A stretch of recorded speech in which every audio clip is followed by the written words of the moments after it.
I didn't know what drew me to Silentspire Mountain the first time I saw it. It rose like a blade at the far end of the valley, a crooked spire of black stone slicing through a sky that always seemed a shade too pale above it. The locals said the winds around its upper reaches whispered names, your name if you listened too closely. They said no one returned from its summit the same. Some didn't return at all. Some came back with blank eyes and slow voices, or with new names they said felt more correct but couldn't explain why. I thought it was just another superstition, the kind people cling to when their homes are too small and their winters too long. But I couldn't stop staring at it. Even now, I tell myself I could have walked away. I could have ignored the itch under my skin, the sense of something waiting for me up there. But that's a lie. Silentspire had already reached into me, clawing lightly, like a creature testing the thin membrane between us. It wanted me, and some part of me, some ugly, curious part, wanted it too. I didn't tell anyone I was going. The few hikers I met in the roadside tavern the evening before my ascent spoke about the mountain like a wound that wouldn't heal. One woman with a tangled braid and windburned cheeks said she'd lost her sister to it. Not to a fall, not to an avalanche. She kept saying her sister went too high, as if that explained anything. When I pressed her, she just stared past me and murmured something about forgetting faces she once knew. I remember thinking she was exaggerating. I remember thinking I was smarter than her. On the morning I set out, fog clung low around the foothills, turning the trees into pale ghosts. My boots crunched over frostbrittle moss. The air smelled metallic, like blood and snow. With each step, the mountain loomed larger, until it felt as if I were walking into the open mouth of something that had been waiting centuries to swallow me. The first few hours were simple enough: uneven stone slopes, narrow switchbacks, silent cliffs. But even then, I felt something off. I'd pause for water and swear I heard footsteps behind me, only to turn and see nothing but my own tracks. The air kept carrying faint murmurs, too distorted to understand, too soft to ignore. I kept thinking someone was calling my name, but that was impossible because no one knew I'd come. By late afternoon, the fog thickened. The sky bruised purple-gray, and a wind whipped across the mountain that smelled like old memories, things I'd nearly forgotten. My childhood room's chipped blue paint, the orchard behind my grandmother's house, the strange song my mother hummed while cooking. I felt them slipping through me, thin as threads pulled from a fraying sweater. I stopped, pressed a hand to my chest, breathed in. Just nerves, I told myself. Just altitude. But part of me knew altitude didn't steal memories. As night fell, I found a shallow recess in the rock to rest. The cold sank into my bones. I slept fitfully, dreams muddled and sticky, filled with shapeless figures standing over me, pressing fingers against my eyelids. When I woke, the sky was a dull silver and my pack seemed lighter. Not physically, mentally. I had to think for a moment to remember what I'd packed, even though I'd triple-checked the list the night before. Took me a few seconds too long to remember my parents' names. That was the first real moment of fear, yet I kept climbing.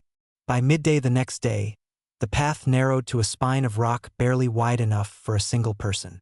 Clouds swirled on either side like bottomless white seas. Every breath felt colder than the last, scraping down my throat. And the voices, because they were voices now, not wind murmurs, grew clearer. Come higher.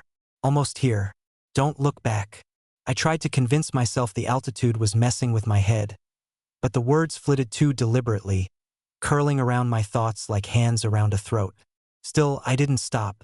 My legs burned, my fingers numbed, but something inside me tugged relentlessly upward. Around mid-afternoon, I met the first person I'd seen since leaving the valley. He stood on a ledge ahead, facing the cliff, his back to me. His clothes were wrong, thin fabric, not suitable for the cold, frayed in places. His hair hung in long, tangled strands that looked half-frozen. He was unnaturally still, as if rooted into the stone. "Hey!" I called. My voice came out hoarse.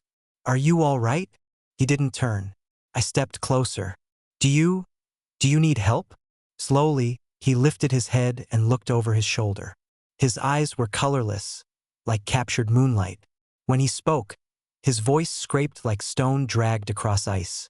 "Too high," he whispered. Too long. I swallowed thickly. Did you get lost? He blinked slowly. Lost? Yes, I said. Are you trying to climb down? A faint smile, wrong, too thin, stretched across his face. There is no down, he murmured. Only up. He turned fully then, and I instinctively stepped back. His skin was pale as frostbite, lips cracked, cheeks hollow.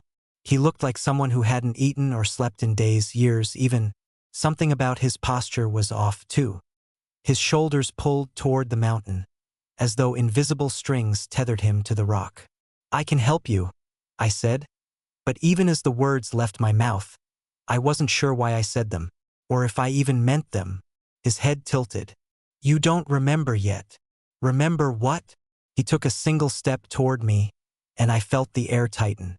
Yourself. Before I could respond, a gust of wind roared up the ledge, blinding. When I shielded my face and looked again, he was gone. No footprints. No sign he'd ever been there. I shivered, not from cold this time. I continued upward. The higher I climbed, the harder it became to hold thoughts in place. Memories kept sliding away, dissolving like breath on glass. I tried repeating my name under my breath, clinging to it like a rope. I forced myself to remember small details. My birthday, where I grew up, the scar on my left knee from when I fell off my bike at age 9. But the details kept fogging at the edges, slipping, thinning. By evening, I could no longer recall the street I lived on. A creeping panic wrapped around my ribs. I stopped, gripping the rock wall for support. The air tasted wrong, sweet and metallic, like bitten foil. My heartbeat thudded in my ears, echoing strangely, as if coming from outside my body. I whispered my name again. For a moment, an agonizing moment, I couldn't remember it. Then it snapped back into place. But the delay was enough to make me consider turning back. I looked down. The path spiraled out beneath me, swallowed by clouds. I couldn't see the valley, couldn't see how far I'd come. And the strangest part, the part that made my skin crawl, was that the lower slopes of the mountain looked unfamiliar, as if I were seeing them for the first time. Had I really climbed that far? Or had something changed? A scraping sound pulled my attention upward. At first I thought it was another hiker, but then I saw fingers, long, pale fingers, curling over the edge of the ledge above. Slowly, a face emerged. A woman this time, her expression slack, hair streaming like black ribbons in the wind. Her eyes were glossy, empty. She moved with a boneless smoothness that made my stomach twist. She climbed over the edge and stood, facing me, arms hanging loosely at her sides. You're almost there, she said softly. Her voice echoed strangely, as if coming from deep inside the mountain itself. I stepped back. I don't know who you are. Her lips twitched into a faint, pitying smile. You did, she said. Once. A cold pressure wrapped around my skull, like fingers pressing inward. Images flickered behind my eyes. Faces I didn't recognize, places I'd never been. Or had I? They came too fast to hold, dissolving the moment I tried to grasp them. Who are you? I whispered. The wind swelled, howling around us. The woman's hair lifted, swirling like smoke. A guardian, she said. As you will be. I'm not. You climbed? She interrupted gently, stepping closer. They all climb for a reason. Curiosity, desperation, hunger. It doesn't matter. The mountain calls those who are ready. I shook my head. Ready for what? To forget. Fear surged hot through me. I stumbled backward, nearly losing my footing. I'm not going any farther, I said. But even as I said it, the mountain hummed beneath my boots, a low vibration that thrummed through my legs. The air thickened, pressing against my back, nudging me forward. The clouds around the cliffs pulsed faintly, as if something inside them were breathing. The woman tilted her head, listening to something I couldn't hear. You can't stop now, she said softly. You're already unraveling. The only way is up. She reached toward me. I didn't think, I just moved. I turned and scrambled along the ledge, breath coming sharp and ragged. The wind screamed. The ground tilted. The rock beneath me seemed to shift, though I couldn't tell if it was real or my mind slipping further.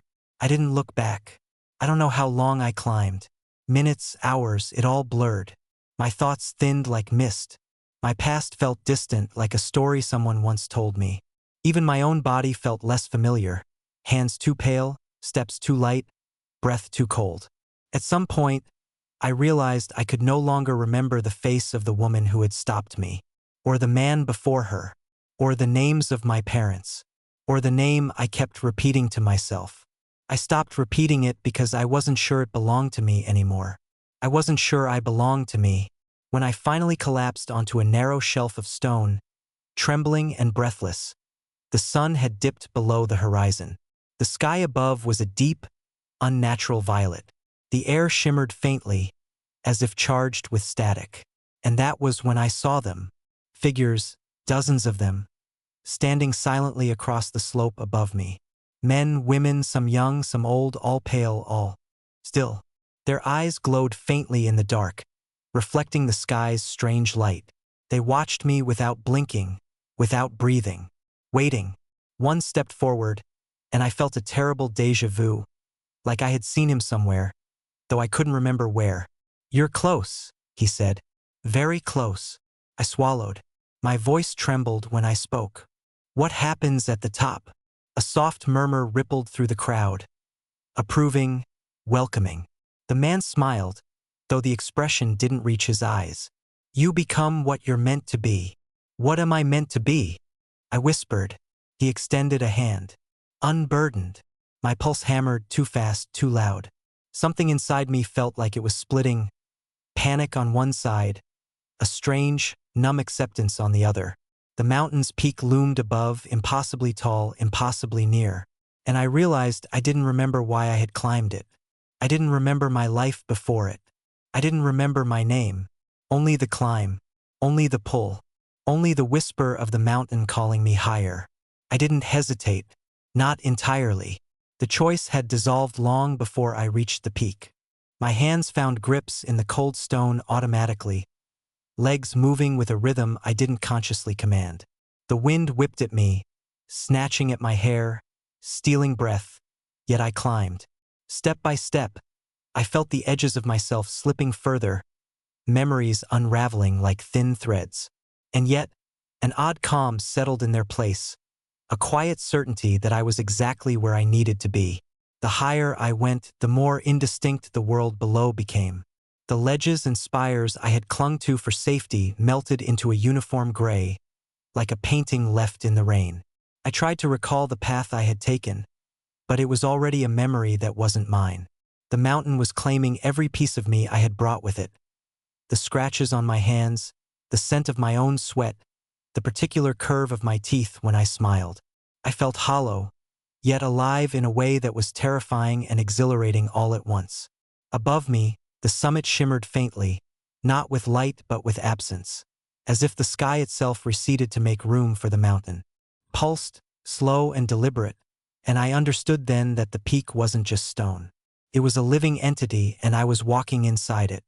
With every step, every inhale of the metallic air, it pressed against me, testing, probing, demanding. I had stopped asking myself why I climbed. The mountain didn't care about why.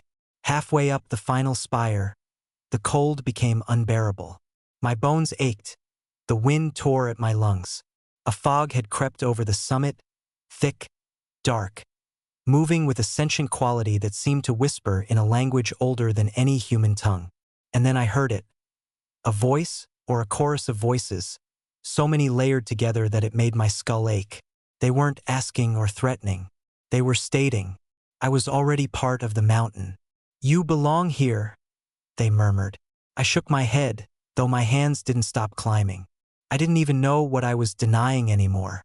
The faces of the figures I had seen before were gone from my memory. Names, places, even the idea of home had become alien.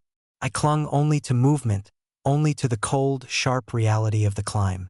The voices weren't distant now. They weren't even around me. They were inside me, threading through my veins, murmuring of nothing and everything. I paused on a narrow ledge, knees shaking. The air shimmered around me, twisting. Shadows began to take form, flickering figures moving across the stone like smoke. I could see them clearly now, tall, pale, impossible in their stillness. They weren't human. They were what I would become if I reached the summit. Nameless, patient, eternal. Watching, waiting, guarding. My own face flickered among them for a split second, and I stumbled backward, terrified. My reflection wasn't mine anymore. It was theirs. The wind screamed in my ears, and suddenly, my thoughts scattered entirely. I couldn't remember my own voice, couldn't remember the words I might have used to beg the mountain to let me go. I realized, with a profound chill, that there was nothing to say. Resistance was meaningless. The mountain didn't negotiate. It only received. I moved again because movement was all I had left. One step, then another. Hands gripping stone slick with ice and mist. The summit was now a solid wall of gray, higher than the sky should allow. I could hear the mountain's heartbeat through my bones, slow, deliberate, inexorable.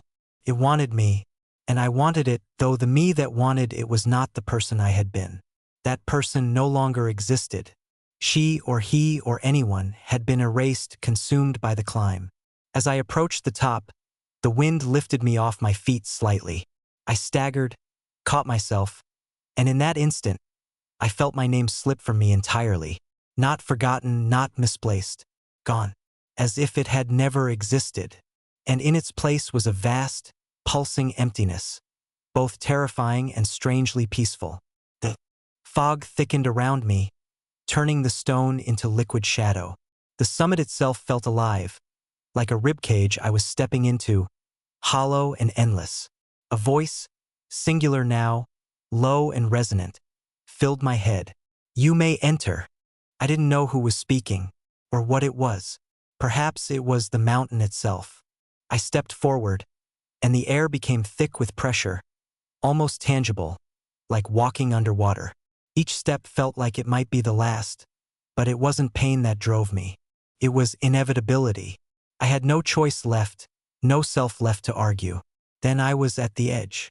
The summit opened into a plateau of black stone, smooth and impossibly vast. The fog twisted and churned above it, forming shapes that hinted at cities, forests, oceans. Places I might have remembered, but no longer could. Figures emerged from the mist, countless and faceless. I realized they were not stepping forward to meet me. They were stepping out of me, born from the fragments of the self I had shed along the climb. Every memory, every fear, every scrap of my former life became one of them, and yet they were not me. Not quite. I fell to my knees, the wind whipping at my face. And there it was, an emptiness like a black sun, a void that didn't consume but completed. I understood then, the mountain didn't want me to conquer it.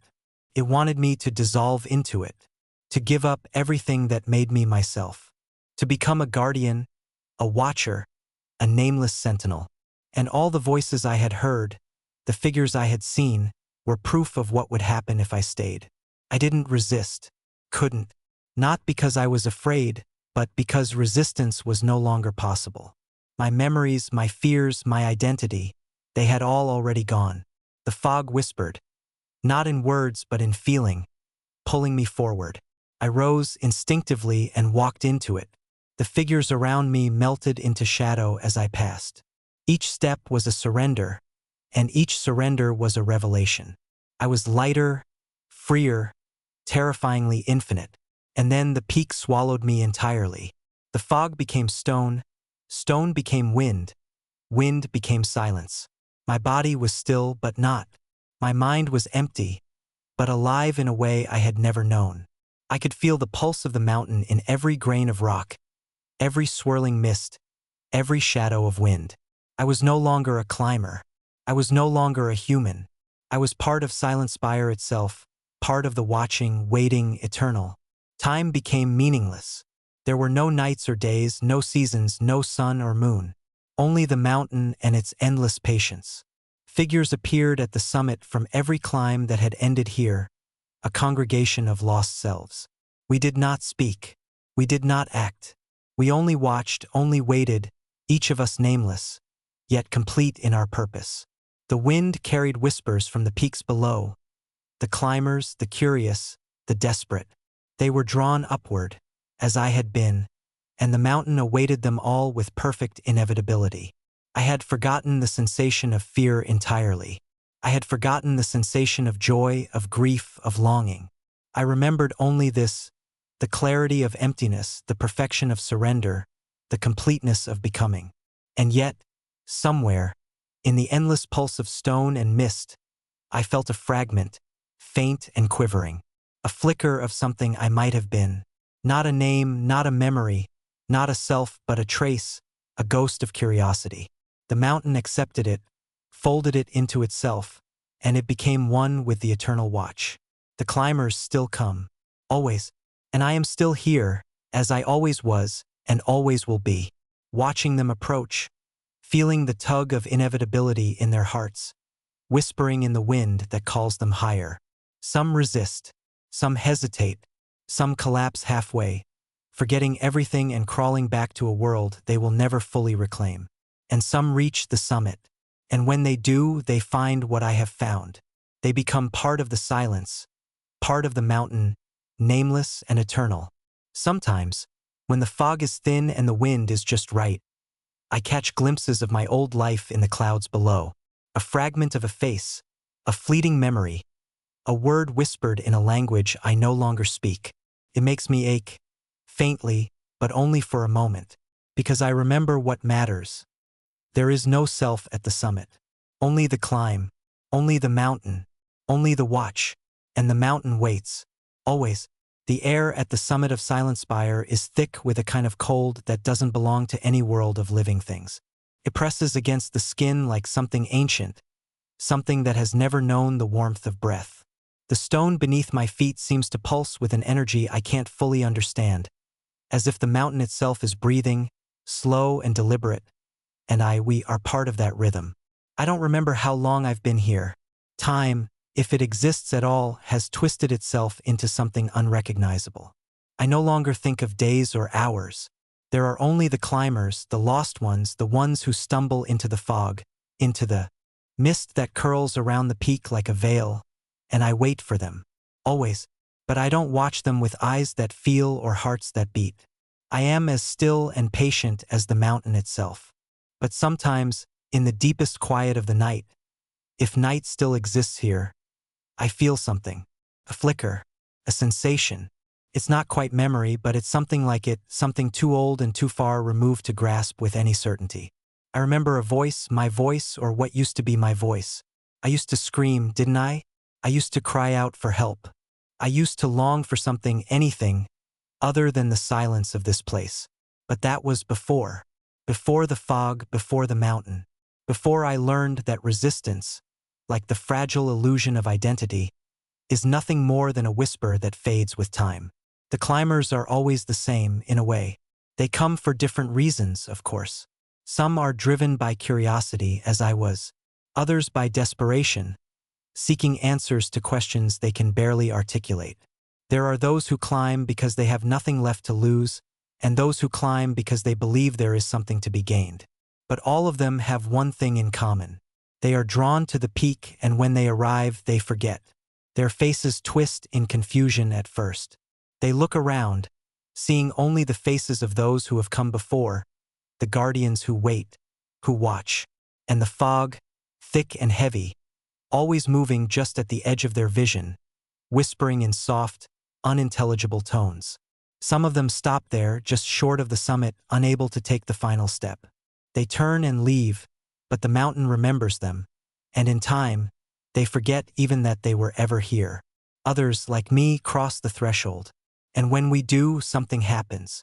I'm not sure what it is or how it feels, because words fail me, and sensation fades before it can fully register. It's more like the breaking of a glass that shatters so cleanly, you don't even hear the sound.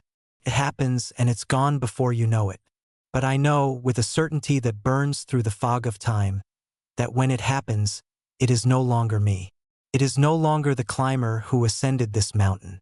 I am one of them, one of the watchers, one of the nameless, and I have forgotten everything. There are no names here. There are no pasts, no futures, no connections to anything outside the mountain. There is only the now, the quiet, the wait. We wait.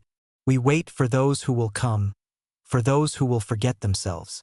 We wait for the new arrivals to feel the pull of the mountain in their bones, to see the mist curl around their feet, to hear the whispers that draw them upward. And when they come to the summit, they too will dissolve, become one with the stone, one with the fog, one with the eternal watch. They will forget themselves. They will become themselves. But tonight is different. A climber has come. I feel the change in the air before I see him. The wind shifts, whispers with an intensity one haven't felt in what feels like 1,000 years. I sense his presence long before he reaches the peak. He's different from the others. He's familiar. I don't know why, but there's something in the way the fog clings to him, something about his stride that's just a little too sure, his movements too purposeful. He doesn't pause, doesn't hesitate the way they all do. The rest, when they arrive, look lost, confused. They seem to sense the weight of the mountain, the way it presses against them, squeezing their identity out of them in pieces. But not him. I catch a glimpse of his face as he approaches the summit. His eyes are sharp, his expression grim. And for a fleeting moment, just a fleeting moment, I think I recognize him. I think he's someone I knew. No, that's impossible. There is no one here.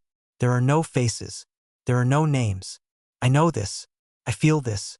The fog thickens, and with it, the weight of my own thoughts begins to blur. I have no face, no name. The mountain has claimed all of me, and there is nothing left. Nothing but the watch. Yet still, I cannot shake the feeling that I have seen this man before. His face, it haunts me. A flicker of recognition dances at the edges of my thoughts, but it's as ephemeral as smoke, slipping away whenever I try to grasp it. He stops, just short of the summit. He stares at us, the guardians who wait, who stand in the shadow of the peak, still as statues, their eyes empty, their faces blank. He's heard the whispers. I know he has. They call to him too. They've called to him ever since he first set foot on this mountain. I step toward him, my legs stiff with the motion, though I'm not sure why I move. The fog swirls at my feet, and I feel it pulling at me, tugging at the edges of my consciousness. The others do not stir. They never stir. They watch. They wait. But I feel something different. I feel something pulling me toward this man, this climber. Why did you come? I whisper, though I'm not sure why I ask. He doesn't answer. He just stares at me, his eyes narrowing as though trying to peer through the mist and find something, someone, inside me. I feel a cold chill at the back of my neck. I don't know why. I shouldn't feel this way. He doesn't belong to me. He doesn't belong to any of us. He is not the one I should be concerned with. And yet, the recognition rises again, like a tide I can't stop. I remember something, a name, a sound, a voice. My own voice? No, it's not my voice, it's his. His voice, calling my name. For a moment, I feel the weight of everything I've forgotten crash into me. The names, the faces, the things I used to know, my life, myself. All of it floods back in a rush, too fast to process. It's like drowning or like suffocating. It's a suffocating wave of too much that pulls me down into the dark depths of it all. Do you remember? He asks, his voice sharp, and his words are laced with something I can't place. Something I should know but don't. I tremble. I don't. He steps closer. You do. I do? I don't know. I don't remember anything anymore. The mountain has stripped me of everything. The fog has stolen the last remnants of who I was. And yet, somehow, his voice, it feels like mine. His face looks like mine. This feeling of recognition crawls under my skin, and the cold sweat on my palms feels more like panic than the chill of the mountain air. I'm not like them, he continues, his voice heavy with something like understanding. I won't be like them. I don't know if I believe him. I don't know if I can believe him. It doesn't matter, does it? None of us have ever chosen this, not really. The mountain calls. The mountain waits. But there is something about his words, something about the way his eyes lock with mine, that makes the fog pulse. Not in the slow, eternal rhythm it usually carries, but in something sharp and frantic, like it's afraid. No one, I whisper, leaves. He stares at me, and for the first time since I've arrived at the summit, I see a flicker of doubt in his eyes. And for a moment, just a moment, I wonder if he will resist, if he will turn back, if the mountain will let him. But I know the truth. It doesn't matter. Once the climb begins, there is no going back. The mountain waits. Always. The climber doesn't answer me, not right away. His eyes, intense and sharp, scan the faces of the guardians. Each one of us a shell, a hollow echo of the people we once were. There's something different about him, though. Something that doesn't belong to this place. He stands straighter than any of us, his steps deliberate, his breath steady. He's not like the others. He hasn't been broken by the climb yet. And that is what unnerves me. The mountain has a way of taking everything, of making you forget. But he hasn't forgotten. He's still himself. I can feel it, like a thread that hasn't yet snapped. He's still holding on to something.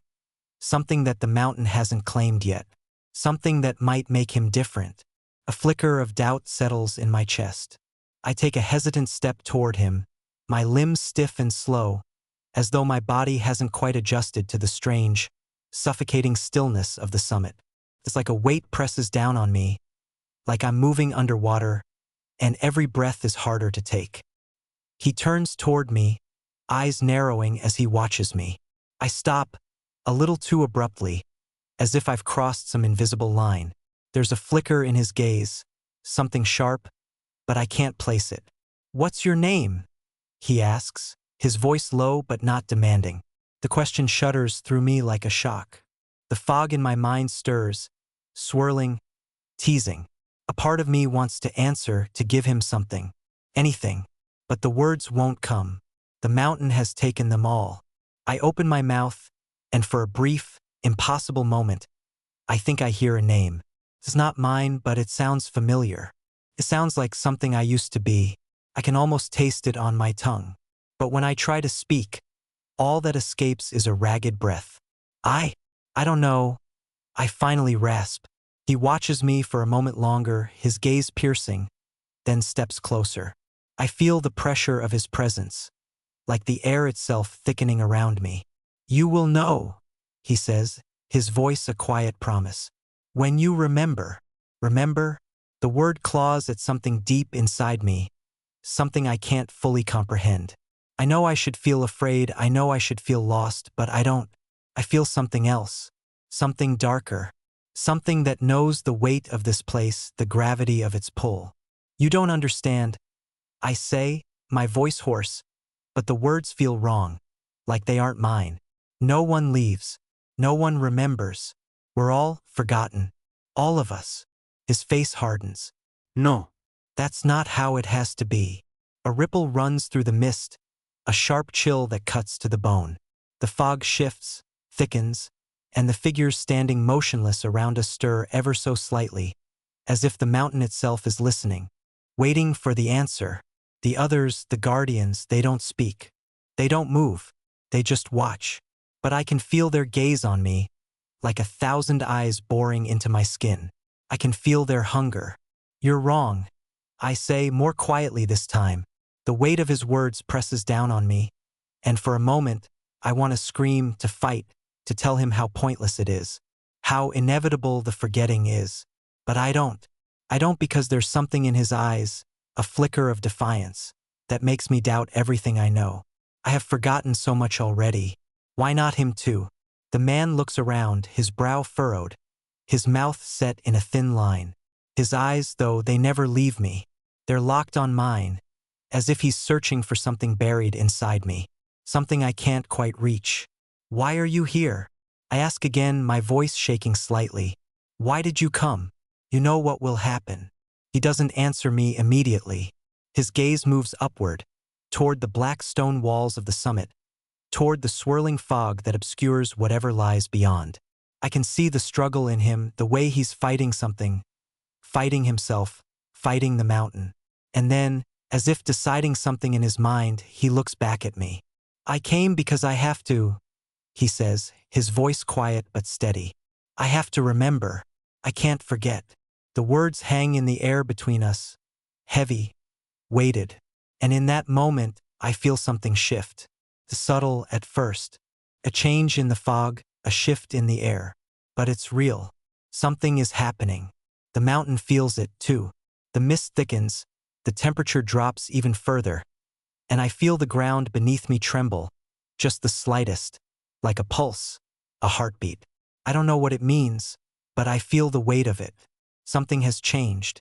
I take a step back, instinctively, unsure what to do, unsure of what's happening. But the man doesn't move. He stands still, unwavering, his gaze fixed on something I can't see. The wind begins to howl, rising, louder and louder, until it's a roar, a scream that cuts through the silence. It's as if the mountain itself is reacting, responding to something the climber has said, something he's triggered. The fog wraps around him, swirling like a living thing, and I feel a strange pulse of recognition in the air. Don't, I whisper, stepping forward again, desperate. You don't understand. If you fight it, if you resist, the mountain will take everything. It will erase you. You'll never be anything but a shadow. He doesn't look at me. His eyes are locked ahead, as if seeing something far beyond the summit, beyond the fog, beyond the guardians who wait. And then, for the briefest moment, I see something I thought I had lost. His expression falters, just a flicker. Something in his eyes softens, the sharp edges of defiance giving way to a deeper understanding. A sense of loss. But it's not fear. It's something else. Hope. I don't know how I know this. It's a strange, distant thought that curls in my chest. A memory of a time when I might have felt the same. Before the fog. Before the forgetting. Before I became one of the guardians. I feel the pressure in my chest grow, tightening with a sense of urgency, of desperation. He's so close to remembering, to finding whatever it is that lies beyond this place. But as I take another step toward him, I feel it. The shift. The mountain is pulling tighter, closer. The fog churns violently, swirling, coiling around him, and I hear a distant roar. The summit trembles beneath our feet, as if the mountain is alive, awakening from a long, quiet slumber. No, I whisper, my voice breaking. You can't. You don't understand. If you fight it, if you resist, it will take you. But the man doesn't hear me. Or maybe he does. Maybe he just doesn't care. The mountain is ready, and it's pulling him in. Slowly, like a tide, the fog moves toward him, wrapping around his legs, his waist, his chest. His breathing falters, but his eyes remain fixed, locked on something I can't see. His lips move, whispers, a name perhaps, but no sound comes out. And then, with a final, almost imperceptible step, he vanishes. The fog closes around him like a suffocating cloak. For a moment, there's nothing. The mountain is still. The air is thick with the remnants of his presence, his defiance, his hope. And then, the fog begins to shift again, slowly, as if the mountain is sighing in its sleep. I feel it then, I feel it deep inside where the last remnants of my identity used to be. The pull, the weight of it. It's not a voice, not a whisper, but something deeper, something more primal. The mountain is still hungry. I watch the fog swirl and twist, and I realize with a sickening clarity what's about to happen. The climber has forgotten. The mountain will take him like it took me, like it has taken all of us. He will become part of the summit. Another nameless guardian. Another shadow waiting for the next climber to arrive. And then suddenly, I know exactly what will happen next. The fog will reach out. The next climber will come. The next victim. And then I will forget again. I will fade into the mist. But for now, in the quiet between the roars of the mountain, I remember. Just for a moment I remember. And then, the mountain waits. The summit has changed, and I feel it in my bones. The fog feels heavier now, thicker, as though it's settling deeper into the stone, into the very marrow of the mountain itself. The air presses harder against me, and the wind doesn't feel like wind anymore. It feels like a presence, a suffocating weight, and I know that the mountain is waiting. Always waiting. I stand still for a long moment, staring at the swirling mist where the climber vanished. His figure has dissolved into the fog, like a memory too distant to hold on to. Yet, I still feel his presence, his defiance. It lingers in the air, like the faintest scent of something long lost. I reach for it, but my hand passes through empty air. My fingers tremble, and then the silence shatters. There's a sound, faint, at first, like the rustling of leaves, a murmur carried on the wind. But I know better. I know what it is. I've heard it before. The next climber is coming. I turn, my feet moving instinctively, though I don't remember deciding to walk. I feel it, the pull, like gravity, like the mountain has a claim on me. I move toward the edge of the plateau, toward the mist swirling like a living thing, as though it's expecting me, expecting all of us. I can hear them now, faint on the wind. The whispers, the mountain's call. They're coming. I don't know how long it's been since the last climber left, since the fog swallowed him up and turned him into one of us. But it doesn't matter. Time is meaningless here. The mountain waits, and it doesn't care how many steps pass, how many faces appear. I watch as the first shadows begin to emerge from the fog. It's them. The ones who will forget. The ones who will fade, piece by piece, until they, too, become part of the stone. The first climber stumbles into view. He's young, barely older than a boy, with wide eyes full of uncertainty. He stops at the edge of the plateau, blinking, as if he's not sure how he got here. I can see the confusion in his posture, the way his shoulders sag, the way his hands shake at his sides.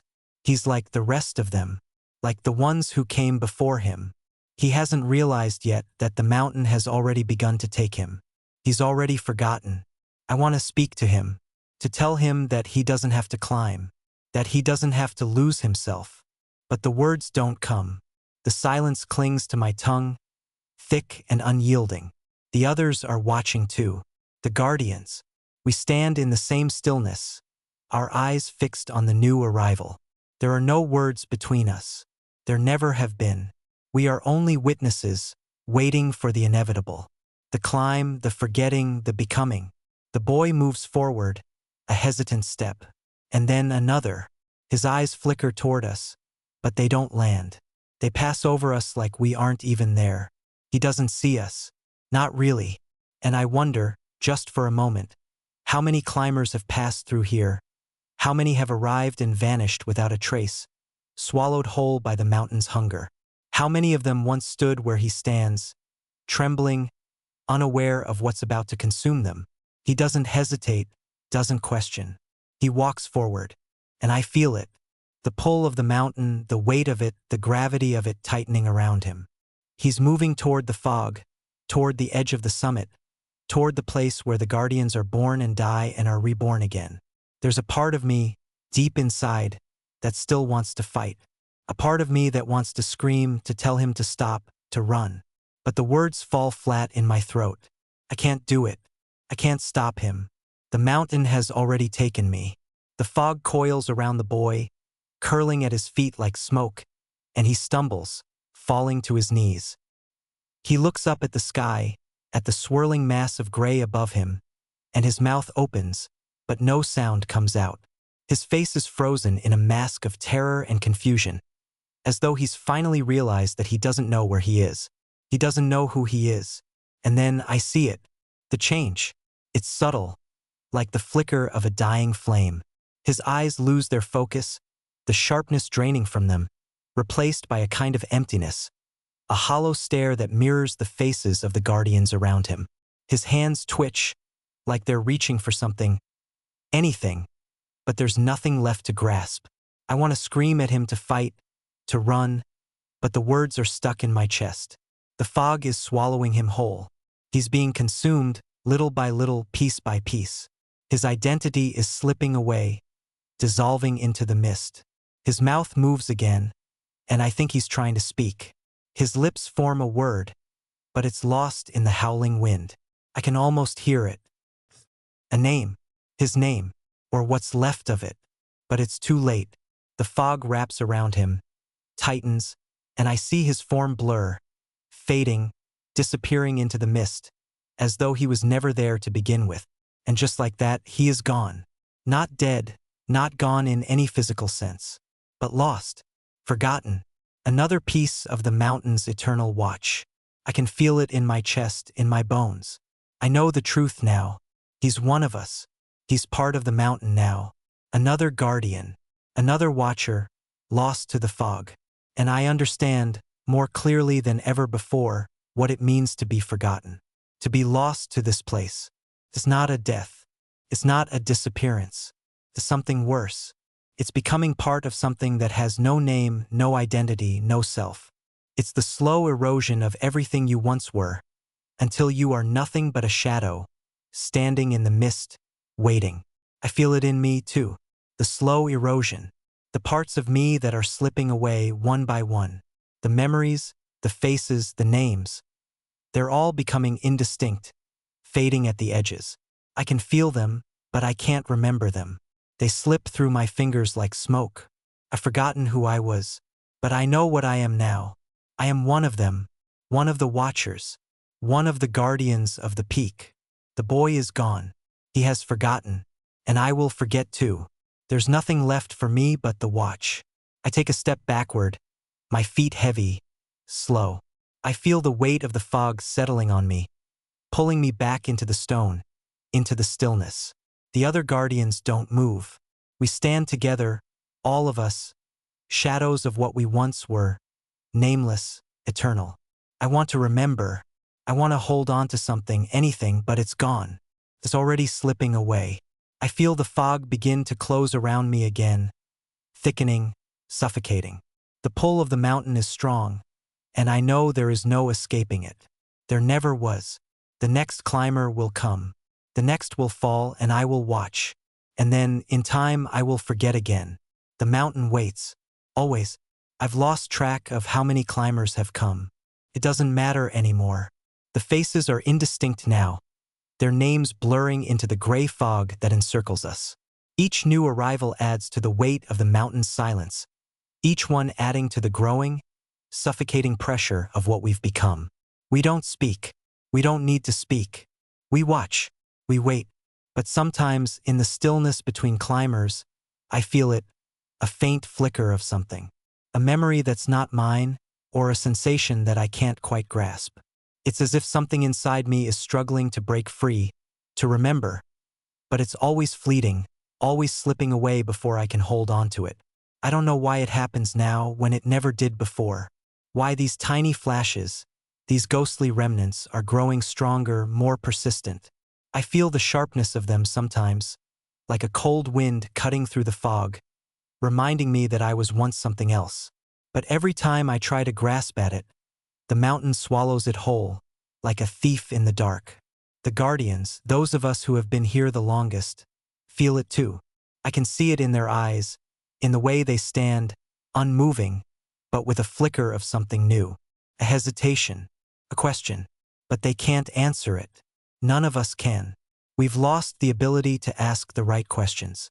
We've forgotten the answers. The mountain has stripped everything from us. Every name, every face, every trace of the lives we once led. We are no longer who we were, but shadows, mere echoes of forgotten things. And yet, there is something in this place. Something that feels like a presence. A force that moves in the mist. A cold that gnaws at the bones of those who stand here. I've felt it for as long as I can remember, though I don't know if I've ever truly understood it. It's the mountain, yes. It's the hunger. It's the pull that calls us to the peak, that takes us, breaks us, and makes us part of it. But there's more to it. A deeper, darker truth buried beneath the stone, beneath the fog, beneath the cold. The next climber arrives with the first light of dawn, though I'm not sure how I know it's dawn. There is no sun here. There is only the fog, the gray that wraps itself around everything like a shroud. The wind carries his footsteps before I see him, a soft whisper across the stone. The others feel it too. There's a stirring in the air, an electric anticipation. He comes alone. I watch him from my place on the plateau, my feet heavy with the weight of time. He's not like the others. There's something in his stride, in the set of his shoulders, that makes him different. He's not afraid. He's not confused. He's determined. There's a stillness to him, a calm that doesn't belong in this place. He's not here by chance. He knows what he's doing. I can feel it. He looks up at the peak, the summit towering above him, the fog swirling like a living thing, and his eyes narrow. I can see the recognition in them. He knows this place. He's not here to climb the mountain. He's here to understand it. And for a moment, just a fleeting moment, I wonder if he will be different. If he will be the one to break the cycle, the one to resist, to remember. But I already know the truth. The mountain doesn't care about resistance. It doesn't care about remembering. It only cares about what's next, what's inevitable. The man takes a step forward, his boots crunching softly against the frozen stone. I feel the fog pull tighter around him, feel the weight of it, the way the mountain begins to claim him before he's even taken a second step. The guardians stand motionless, their empty eyes fixed on him as he approaches. His gaze flickers briefly toward us. I can see the curiosity in his eyes, the sharp intelligence that marks him as different. But he doesn't speak. He doesn't need to. The mountain has already spoken for him. He steps forward again, the mist swirling at his feet, and as he does, something shifts in the air. A pulse, a tremor. It's faint, but it's there. I feel it deep in my chest, in the space where my heart used to beat, and I know that the mountain has felt him too. It has sensed his will, his determination. It's testing him, probing him, as it has done with all of us. But this time, it's different. I don't know why, but I can feel it in the way the fog moves, the way it wraps tighter around him, the way it begins to pull at the edges of his consciousness. The wind rises, howling now, and the figures of the guardians seem to flicker in and out of the mist, their outlines hazy, like ghosts. We are watching, but we are no longer present. We are shadows, no longer human, no longer who we were. But we are here in this place, bound to it. The man reaches the center of the plateau, standing just at the edge of the summit. He looks around, his eyes scanning the guardians, searching, perhaps, for some sign that we are not as we seem. But he doesn't find anything. None of us move. None of us speak. The fog coils around him tighter, and I feel it then, a familiar sensation. The tug, the pull, like the mountain is reaching out for him, claiming him, ready to take him into the fold. The hunger in the air grows more palpable, more insistent, and I know what's coming next. But this time, something else happens. The man stops. He stops, and his hand moves to his chest, to where his heart should be, as though he feels the pressure building there. He grimaces, his face tight with concentration, as if struggling against something invisible. I feel it too. The weight, the pressure, the suffocating pull of the mountain, and for the first time in what feels like an eternity, I wonder, can he resist it? He raises his head, and for a brief moment, his eyes lock onto mine. There's something in his gaze, something sharp, something alive. He sees me. He sees all of us. And then he speaks. I'm not afraid of you. The words are quiet, but they hang in the air like a challenge, like a dare. He knows the mountain. He knows what it does. He's seen the guardians, the watchers, the shadows of the forgotten. He knows that they are lost, that they have been taken. But he does not fear it. He does not submit. There's a strange quiet then, a stillness that fills the air like a thick, suffocating fog. The wind dies down. The pulse in the stone slows. The mountain holds its breath. For a moment, I think I see something flicker in his eyes. Something that isn't fear. Something else. And then it happens. The fog shifts. Not in the way it has before, like a slow tide, like a patient predator. This time it moves with urgency. It coils around him faster, tighter, almost frantic. The pressure in the air increases and I feel it, feel him struggling against it. He's resisting. The mountain doesn't like resistance.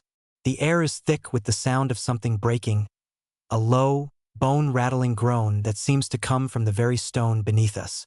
The fog rips through the plateau, a violent, writhing force, and I feel it. All of it. The weight of the mountain. The pull. The hunger. The emptiness. And I feel something else too. Something I haven't felt in a long time. Fear. I don't know why, but I feel it. Deep in my chest. Like a cold wave crashing against me. Fear that this man, this climber, might succeed. Fear that he might resist in a way that none of us could. Fear that he might break the cycle.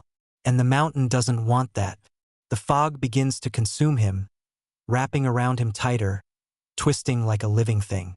His hands grip the stone, but they slip through it, as though the rock has turned to liquid. His body shudders, trembles under the weight of it, but his eyes remain locked on me. And then, with one final, desperate gasp, he is gone. Swallowed whole by the fog, by the mountain. The silence returns. The stillness. The watch. But something is different. Something has shifted. I feel it in my bones, in the very air that presses against me. It's not the same. Something has changed. And I don't know what it means. I don't know if I want to know. The mountain waits. But for how much longer? The silence is suffocating. It wraps itself around me, around all of us. The guardians stand motionless, as they always have, but the stillness in the air feels wrong, unnatural. I can feel it. Feel the pressure building, thick and heavy like a storm on the horizon. Though there is no sun here, no sky. Only the fog, only the stone. The climber has gone, swallowed by the mountain as all of them are. But something is different. I can feel it deep within the bones of this place, deep within the very stone beneath my feet. The fog coils tighter now, more restless, more aware. It moves in strange patterns, as though it's waiting. Waiting for something that it didn't expect. Waiting for something new. And I feel it too. A cold sensation washes over me, creeping into my chest, spreading like ice through my veins. It's as though something inside me is waking. A part of me that I thought had long been lost. Forgotten. I can't explain it. It's as if I'm remembering something. Something I wasn't supposed to remember. I turn to look at the others. The guardians who stand in place. Their eyes empty. Their faces unreadable. They don't move, don't speak. They never do. But I can feel it in them too. A slight tremor beneath their stillness. A shift. As though they sense the change too. The mountain has never reacted like this before. It's alive. In a way, I've always known it was alive, but this feels different. It's more than hunger. It's more than just the pull, the consuming emptiness that devours those who climb. There's something more primal in the air now. Something deeper. Something that has seen what has happened. The wind picks up again, but it's not the wind. It's the mountain moving. A deep, resonant sound begins to hum beneath the stone, like a low growl, the kind of sound that shakes the bones and rattles the soul. It echoes through the plateau, reverberating through the walls, through the very ground beneath us. It's almost as if the mountain is communicating, but not with words. No, not words. With a feeling, presence. And then I see it, a flicker in the fog, a shape, a silhouette. The first thing I've seen in the mist that doesn't belong to the mountain, that doesn't belong to the guardians. I freeze, my breath catching in my chest, and I watch as the shape slowly takes form. It's a man, climber, but he's not like the others. He doesn't belong here, not yet. I blink, and he's there, standing at the edge of the plateau, just like the others did before him. He stands tall, unmoving, as though the mountain's presence doesn't weigh on him the way it weighs on all of us. His eyes are sharp, alert, but there's something in his gaze, something that makes my breath catch, something that makes my heart race. I feel it again, the pull, the mountain calling. But this time it's different. This man, he feels familiar. For a moment, I wonder if he is the one I've been waiting for. The one who will finally resist, who will break the cycle. But I know the truth. I know what happens here. No one escapes the mountain. No one. And yet, as I stare at him, I feel an impossible flicker of hope. He moves toward us. Slow. Deliberate. His steps sure and steady. He doesn't hesitate as the others did. He's not confused. He knows what he's doing. I can see it in his eyes. The same determination, the same defiance that the last climber had. But this time, it's different. The fog stirs at his feet as he walks, curling around his legs like tendrils, testing him, probing him, trying to draw him in. But he doesn't falter. He doesn't slow down. I step forward, my limbs heavy, slow, as though the mountain itself is reluctant to let me move. I reach out to him, though I don't know why. Maybe to warn him, maybe to stop him. But before I can take another step, he turns toward me, and I see the recognition in his eyes. "You're one of them," he says, his voice steady, almost as if he already knows what we are, what we've become. I open my mouth to answer, but no words come. I want to tell him that he shouldn't be here. I want to tell him to turn back, to leave before it's too late. But I can't. I can't speak. The mountain has stolen my voice, just as it has stolen everything else from me. He doesn't wait for me to speak. Instead, he looks around, his eyes taking in the guardians, our hollow faces, our still bodies. His gaze lingers on me for just a moment longer, and then he looks back to the summit, to the fog swirling around the peak. "Will I forget?" he asks, his voice low, almost to himself. I feel the answer before I can say it. Yes, but I can't say it. The words are gone. They've been swallowed by the mountain, just as everything else has. All I can do is watch him, knowing the truth, knowing what's coming, and knowing that there's nothing I can do to stop it. The fog pulls tighter around him, wrapping around. You can replace this text with any text you wish. You can either write in this text box or paste your own text here. Try different languages and voices. Change the speed and the pitch of the voice. You can even tweak the SSML, speech synthesis markup language, to control how the different sections of the text sound. Click on SSML above to give it a try. Enjoy using text-to-speech. Not the way I do. The wind picks up, swirling around him, trying to suffocate him, but his expression doesn't change. He steps forward, his footfall solid, determined. Each movement is like a challenge to the mountain itself. His jaw clenches and he pushes onward, his eyes fixed on the summit, on the place where the fog is densest, where the summit seems to vanish into nothingness. I don't know how, but something is happening. The fog is parting, just slightly, as though the mountain is reluctant to give him any more ground.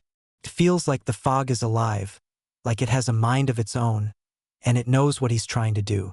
The guardians, those of us who have been here the longest, stand frozen, as we always do, but something is stirring in me, something long buried. I feel it, the truth that I've been denying for so long. This climber has a power, a will that I can't understand. He has something that none of us have. He has the ability to resist, to fight, to remember. But I also know something else, something darker. The mountain has never been more dangerous than it is now. The climb is not just about reaching the summit. It's about the mountain breaking you. It's about erasing you, taking your very essence and turning it into something unrecognizable. It is not just a physical journey. It's a spiritual one. And the climber is entering the most dangerous stage of it now. His defiance has already triggered something inside the mountain. The ancient hunger, the power that governs this place, is waking up. I can feel it in the ground beneath my feet. The stone is vibrating, as if something is shifting. Something long buried beneath the summit is awakening. The man pauses, just at the edge of the mist.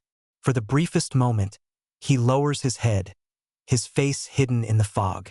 I can see the tension in his shoulders, the strain of resisting, but there's a sense of focus about him that is unlike anything I've ever seen. And then, without warning, he steps forward again. The mountain answers. The fog surges like a tidal wave, crashing into him with violent force. It wraps around him, twisting like a serpent, trying to pull him into the depths of its maw. His body jerks, his feet slipping on the slick stone beneath him, but he doesn't fall. His hands glow brighter now, pulsing with energy, and I can feel the air around him crackling, charged with a power I've never felt before. I realize then, with a cold, sickening clarity, what he's doing. He's fighting the mountain, and the mountain doesn't want to lose. The fog tears and rips around him, but the man holds his ground. His eyes are fierce, focused, determined. I don't know what he's seen in the mist. I don't know what has driven him here. But I know one thing, he has seen something that none of us ever could. Something that the mountain has kept hidden for so long. And he's not afraid to face it. For the briefest moment, I see a flicker, a shadow, a memory, something that stirs deep in the mountain itself. It's a vision not of the past, but of the future. A future where the cycle could be broken. A future where the mountain doesn't win. The fog coils tighter, but his light, his will, pushes against it. There's a struggle in the air, an overwhelming force that makes the ground beneath us shake. The guardians, the forgotten ones, stand like statues, unable to intervene, unable to act. But I can feel it now, more clearly than ever before. The mountain doesn't control everything. Not completely. Not anymore. The light around the climber blazes brighter. A pure, radiant energy, and the fog recoils. It shrinks back, pulling away from him like a creature caught in the light. And for the first time since I've come to this place, I feel the fog lose its grip on the plateau. I feel the mountain shudder. And then I hear it. A scream. It's not from the climber. It's not from me. It's not even from the mountain. It's from all of us. The guardians. The ones who have been lost to the mountain, the ones who have forgotten.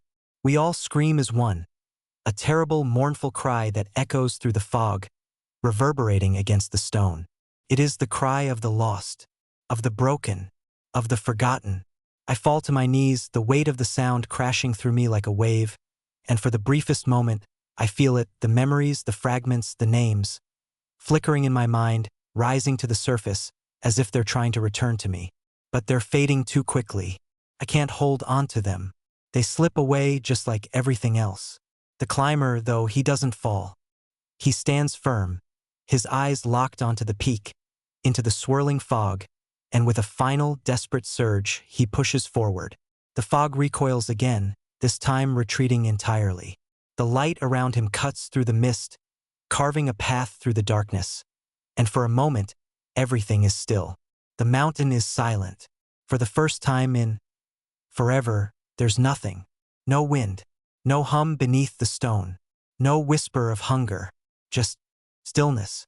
And in that silence, I feel it. The shift. The mountain is changing. It's not just the fog receding or the energy in the air. It's something deeper. It's the very core of this place, the very soul of it, that's beginning to break. The climber has done it. He's done the impossible. He has broken through. But at what cost? The mountain may be weakening. But I know something else. Something worse. The cycle isn't over. It's just beginning.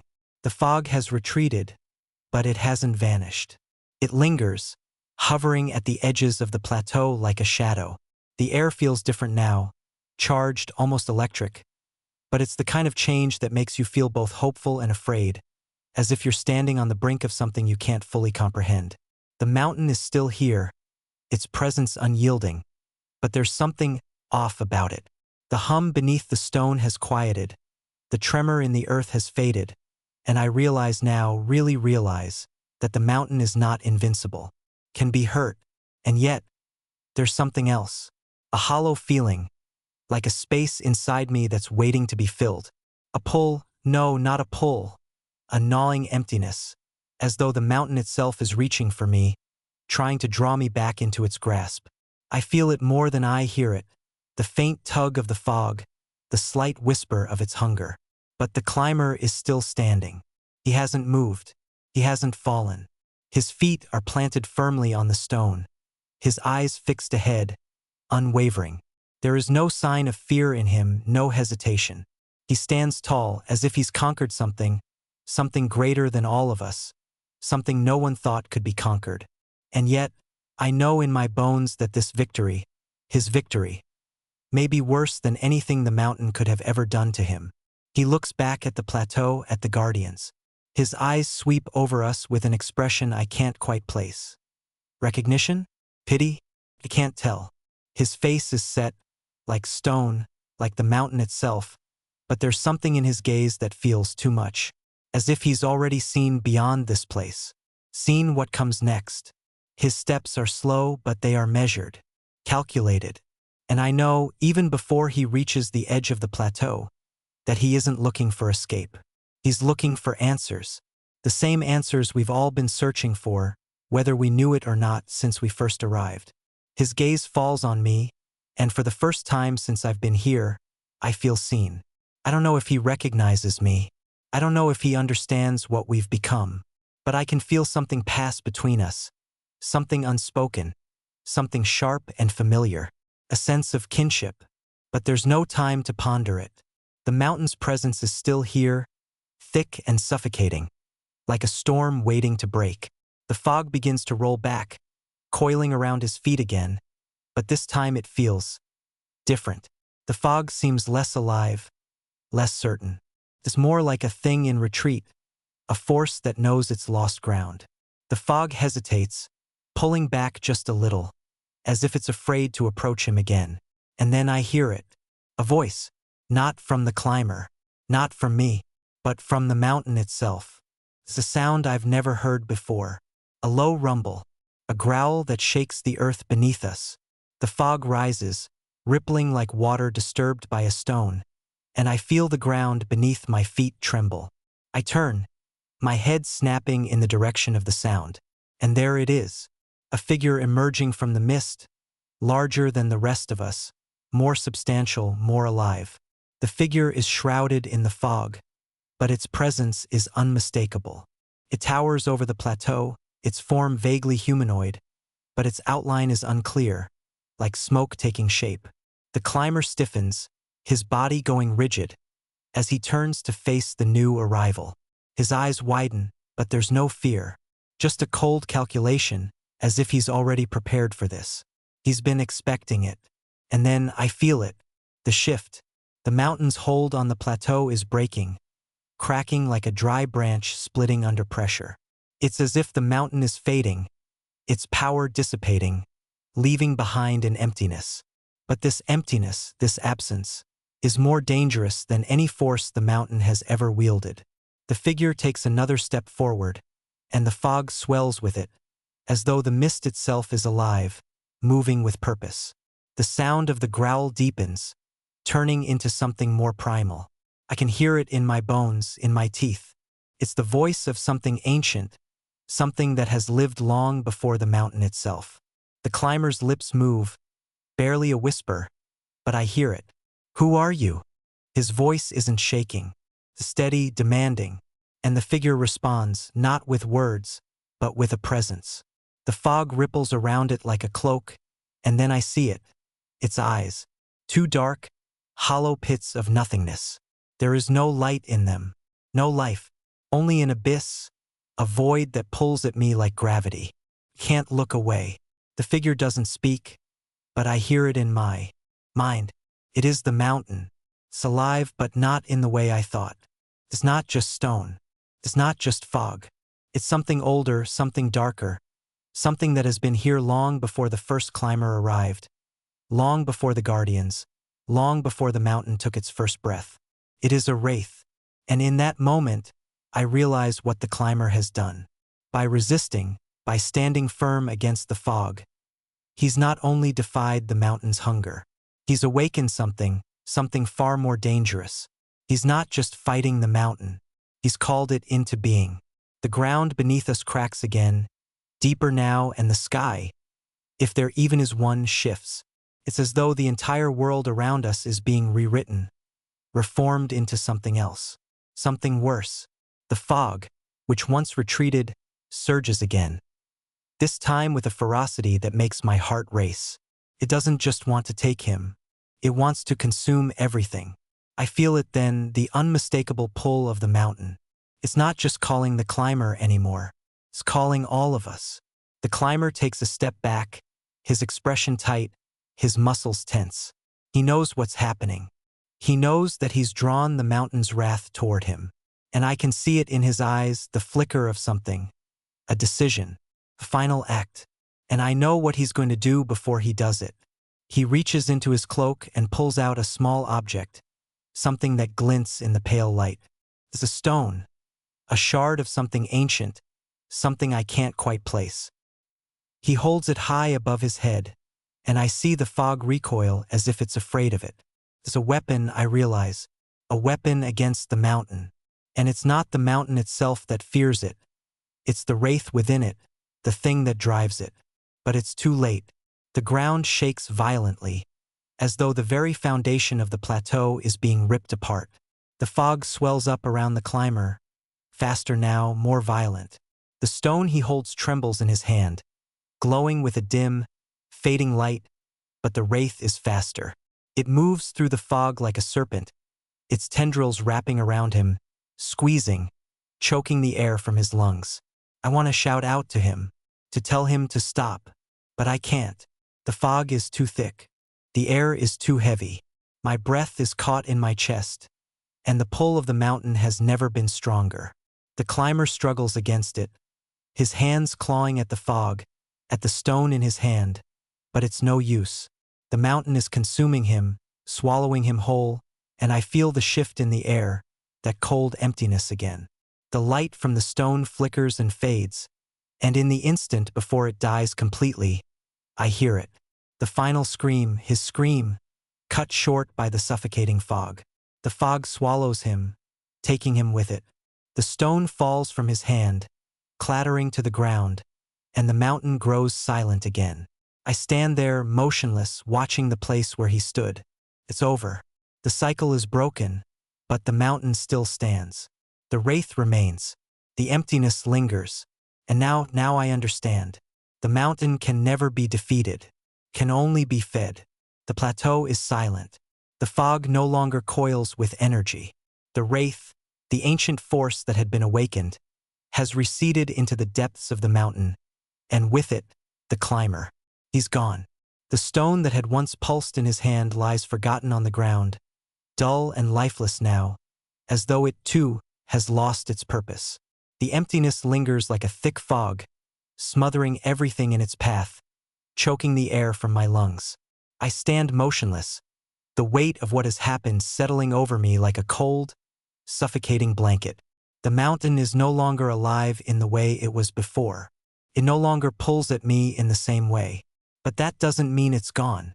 That doesn't mean it's finished with us. The emptiness is its own kind of hunger, a quiet, consuming void that fills the space left behind by the climber's defiance. I feel it in my chest, a hollow gnawing sensation that seems to reverberate in my very bones. The mountain has taken him, yes, but it hasn't taken everything. There's something new here, something I can't quite place, but something that feels like a change in the air. The guardians, the others who have stood watch over the plateau for so long, are still as stone, unmoving. Their hollow eyes, their faces frozen in time, show no sign of recognition, no sign of understanding. They don't feel it, whatever this is. They are lost, untouched by whatever has shifted in the mountain's depths. They are still bound to this place, their identities long gone, their names erased by the hunger of the peak. But I feel it. I feel it more than ever now. I feel the mountain's anger. The fog stirs again, though it moves sluggishly, with no purpose, as though it is tired. It coils and uncoils around the plateau, the air thick with its presence. But it doesn't grip me the way it used to. It doesn't demand. It doesn't pull. The mountain is exhausted, and yet there's a palpable unease in the air, like a predator that has been wounded, but not killed, waiting for the right moment to strike again. I don't know what to do. I don't know how to act in a place where the rules no longer make sense. The climber's defiance, his resistance, was supposed to be the turning point. He was supposed to break the cycle, but instead he's become part of it. He's fed the mountain, and now we're left with the void.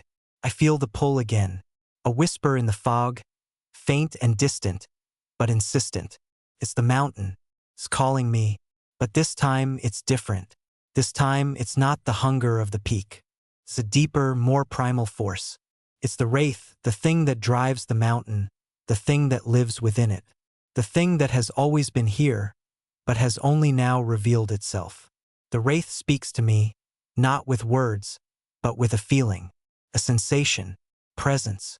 It tells me that the mountain will never be defeated. It will always hunger. it will always take. And those of us who have come, those of us who have been claimed, will never be free. I want to scream. I want to fight. I want to resist. But I know it's useless. I've lost my name. I've lost my identity. I am a guardian now, nothing more than a shadow of who I was before I came here. And the mountain has made sure I can't escape it. The fog parts just a little and I see it. The figure. Not the climber, no. The something else. A shape that moves like smoke, drifting through the mist, formless and yet so very real. It's a wraith, a shadow, an echo of something long forgotten. It flickers at the edges of my vision, and then, in the blink of an eye, it's gone. I blink, my mind struggling to make sense of what I saw. The wraith it had been watching the climber, watching me. The ground beneath my feet trembles again, but this time it's not the mountain. The something else, something that doesn't belong here. The air is thick with anticipation, but it's not the same kind of anticipation that has always filled the plateau. It's different. It's unnerving. I glance at the other guardians, but none of them move. None of them react. They are lost to the mountain, trapped in the fog, their spirits as hollow as the stone beneath their feet. But there's still something, a flicker, a stirring, a pulse within me that hasn't been extinguished. I can't ignore it. I can't push it down anymore. What if the climber wasn't the only one who could fight the mountain? I close my eyes, letting the stillness settle over me. The mountain, the fog, the wraith, they are all connected. I know that now. They are one. The hunger, the cold, the emptiness. It all flows from the same place, from the same force. But what if there's more? What if there's something beneath all of this? Something that could shatter the cycle for good? I don't know how to explain it. It's a feeling, a sensation, a memory buried deep within me, trying to break free. It's faint, but it's there. A flicker of who I once was, of what I was before the mountain took me. I remember a name, just a flicker of it, like the first ray of sunlight after years of darkness. I'm not a guardian, not yet, not completely, but I could be, if I wanted to, if I chose to. The fog swirls again, rising around me, and I feel the mountain's pull. It's stronger now, like the pressure of a storm building on the horizon, and I know that I am not alone. I can feel the wraith, still watching, still waiting, its hollow gaze fixed on me. It knows what I'm thinking. It knows that I'm reaching for something, for who I was, for the power I once had. I take a deep breath, letting the air fill my lungs, pushing back the suffocating weight of the fog. The wraith doesn't stop me. It doesn't push against me like it did with the climber. It doesn't force me into submission. It watches. And that's when I realize it. The mountain wants us to resist. It wants us to fight. It wants us to defy it, to reach for something that we can't understand. Because in that resistance, it feeds. In that struggle, it grows stronger. The climber didn't break the cycle. He fed it. He became part of it just like all the others before him. But I could be different. I could learn from his failure. I could learn from the wraith, from the fog, from the hunger. I could understand it, control it. The fog stirs, swirling around me, and I step forward. One foot, then another until I'm standing at the edge of the plateau. The mountain calls to me again, its hunger almost unbearable. But this time I don't flinch. I stand firm, feeling the pulse of the wraith behind me, the presence of the mountain pressing against me. And I make my choice. I will not be swallowed by this place. I will become it. The fog thickens again, swirling around me like a living thing. But this time, I don't feel the same suffocating pressure I once did.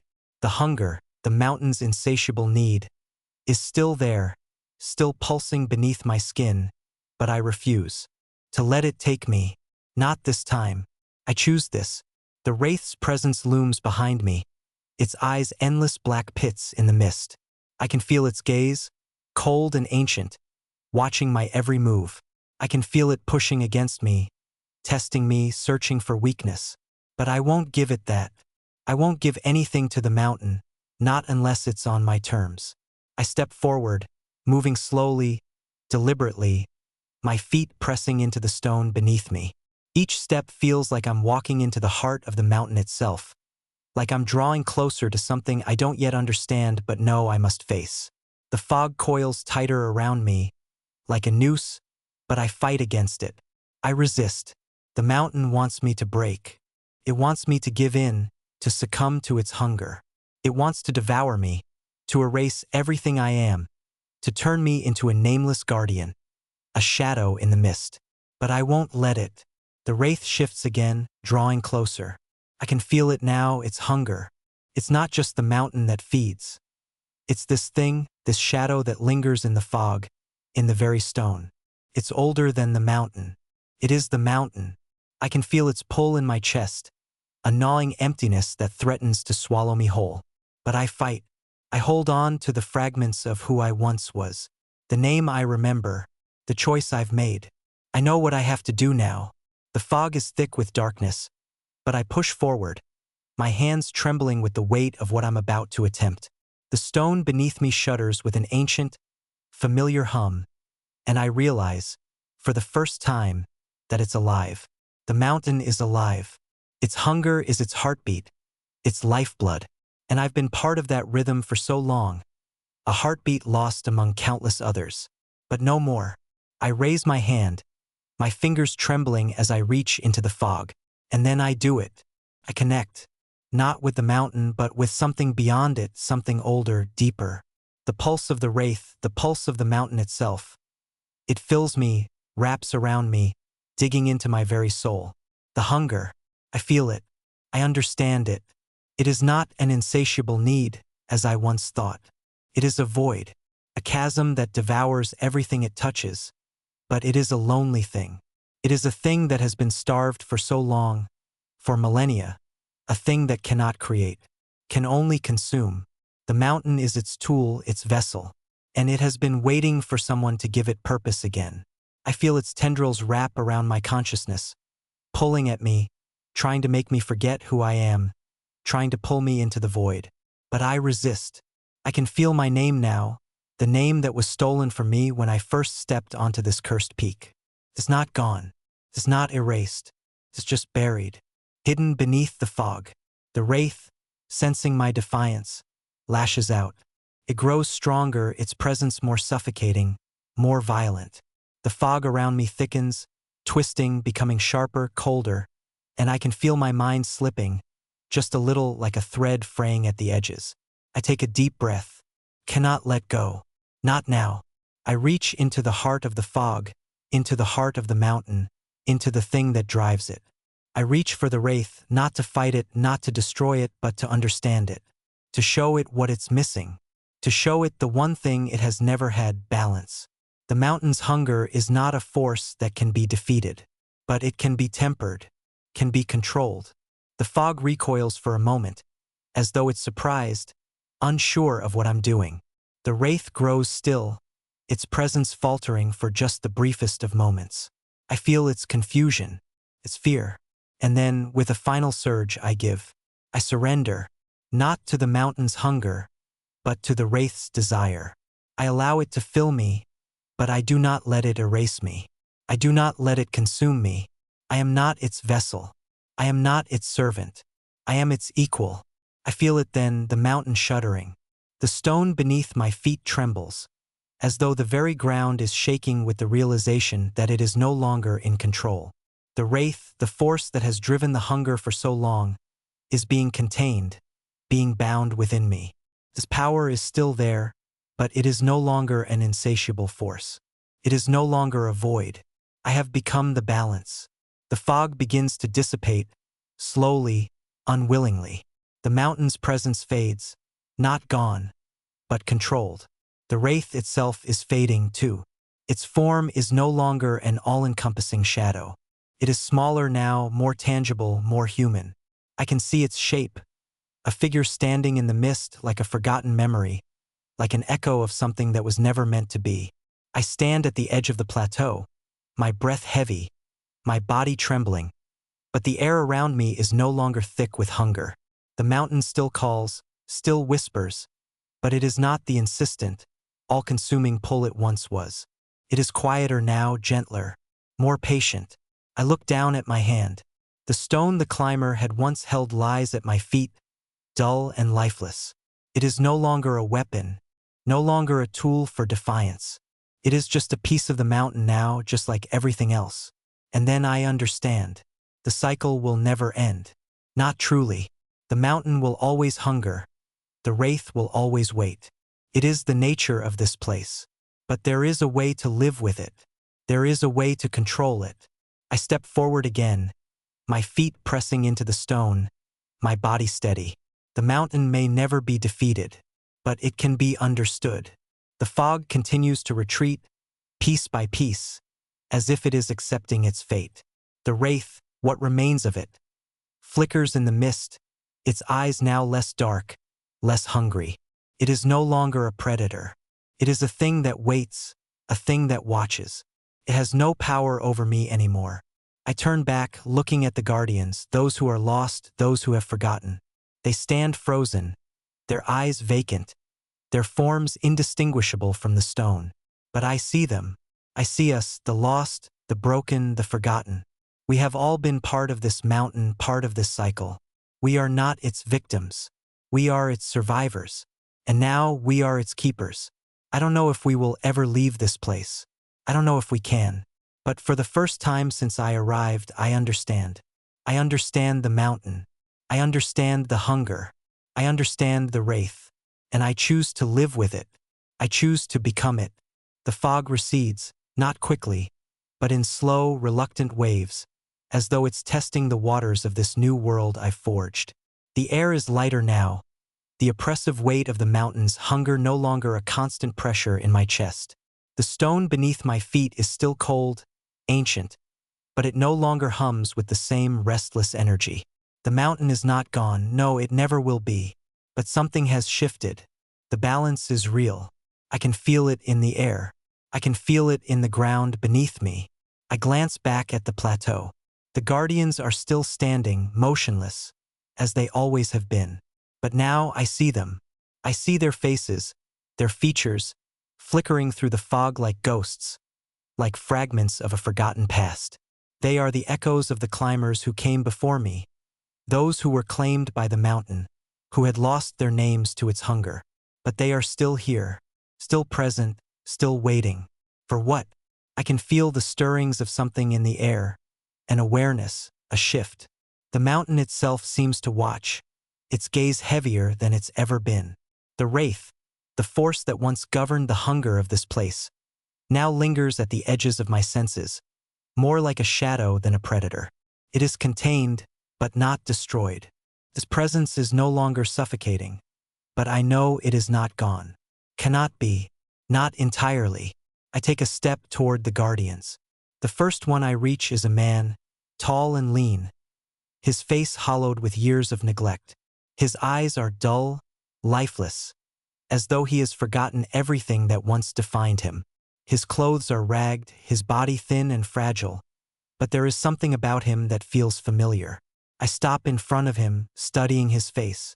There is a flicker in his eyes, just a flicker, a brief moment of recognition. I can't explain it, but it's there. I raise my hand, reaching for his shoulder, but the moment my fingers touch his skin, a wave of memory washes over me. It's not my own memory. It's his thoughts, his experiences, his life before the mountain. I see him, a man young, full of life. He was once someone with a name, someone with a family. I see flashes of laughter, of warmth, of purpose. But then I see the mountain. I see him climbing, eager and determined, thinking he could conquer this place. The fog pulls him in. The hunger devours him, erases him, and he becomes one of the forgotten. But now, as I stand before him, I realize something. He's not gone. He is still here. We are still here. Do you remember? I whisper, my voice barely audible in the stillness. Do you remember who you were? For a moment, nothing happens.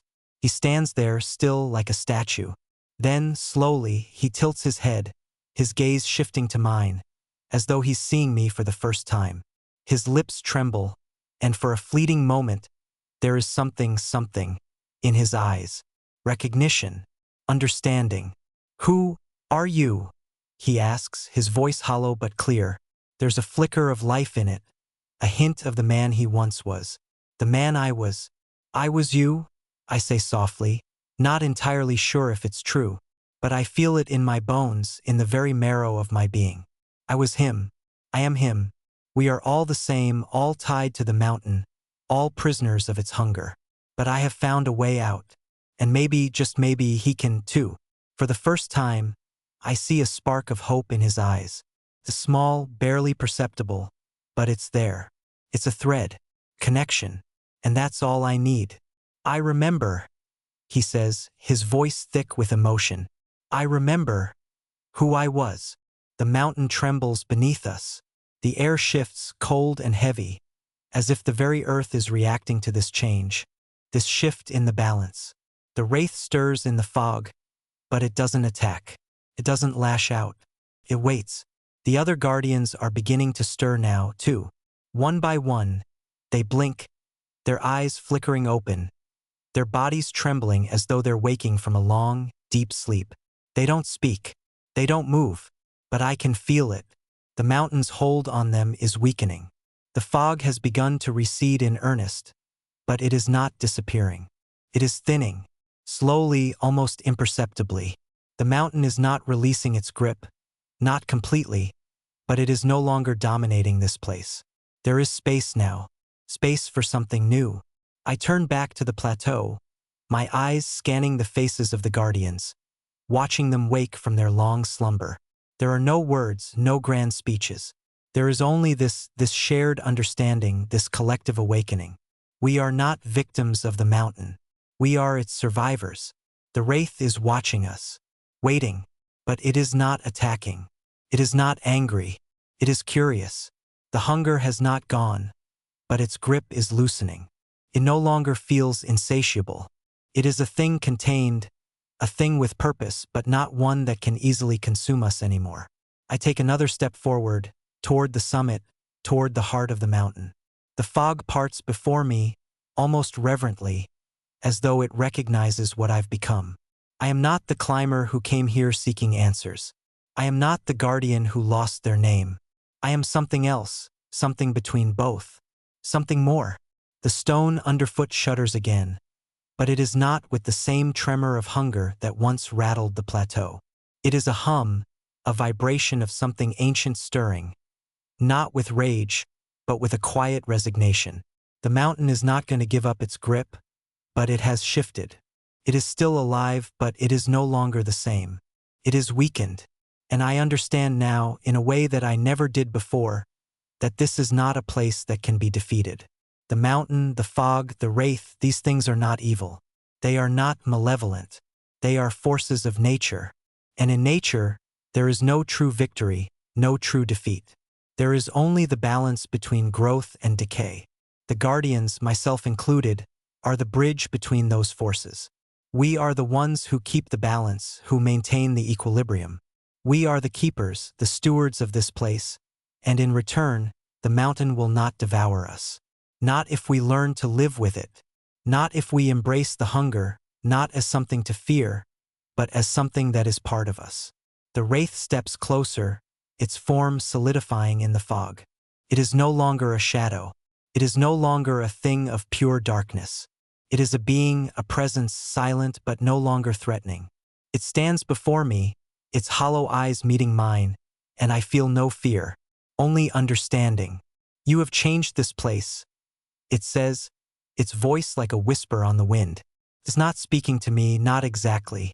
It's speaking to all of us, to the collective of the guardians, the ones who have come and gone, the ones who have been lost and found. You have broken the cycle. I nod. Not broken it, but shifted it. The wraith tilts its head, as though considering my words. Then, with a final glance at the guardians, at the ones who are slowly coming to life, who are slowly remembering, it fades back into the fog, leaving us with nothing but the silence of the mountain.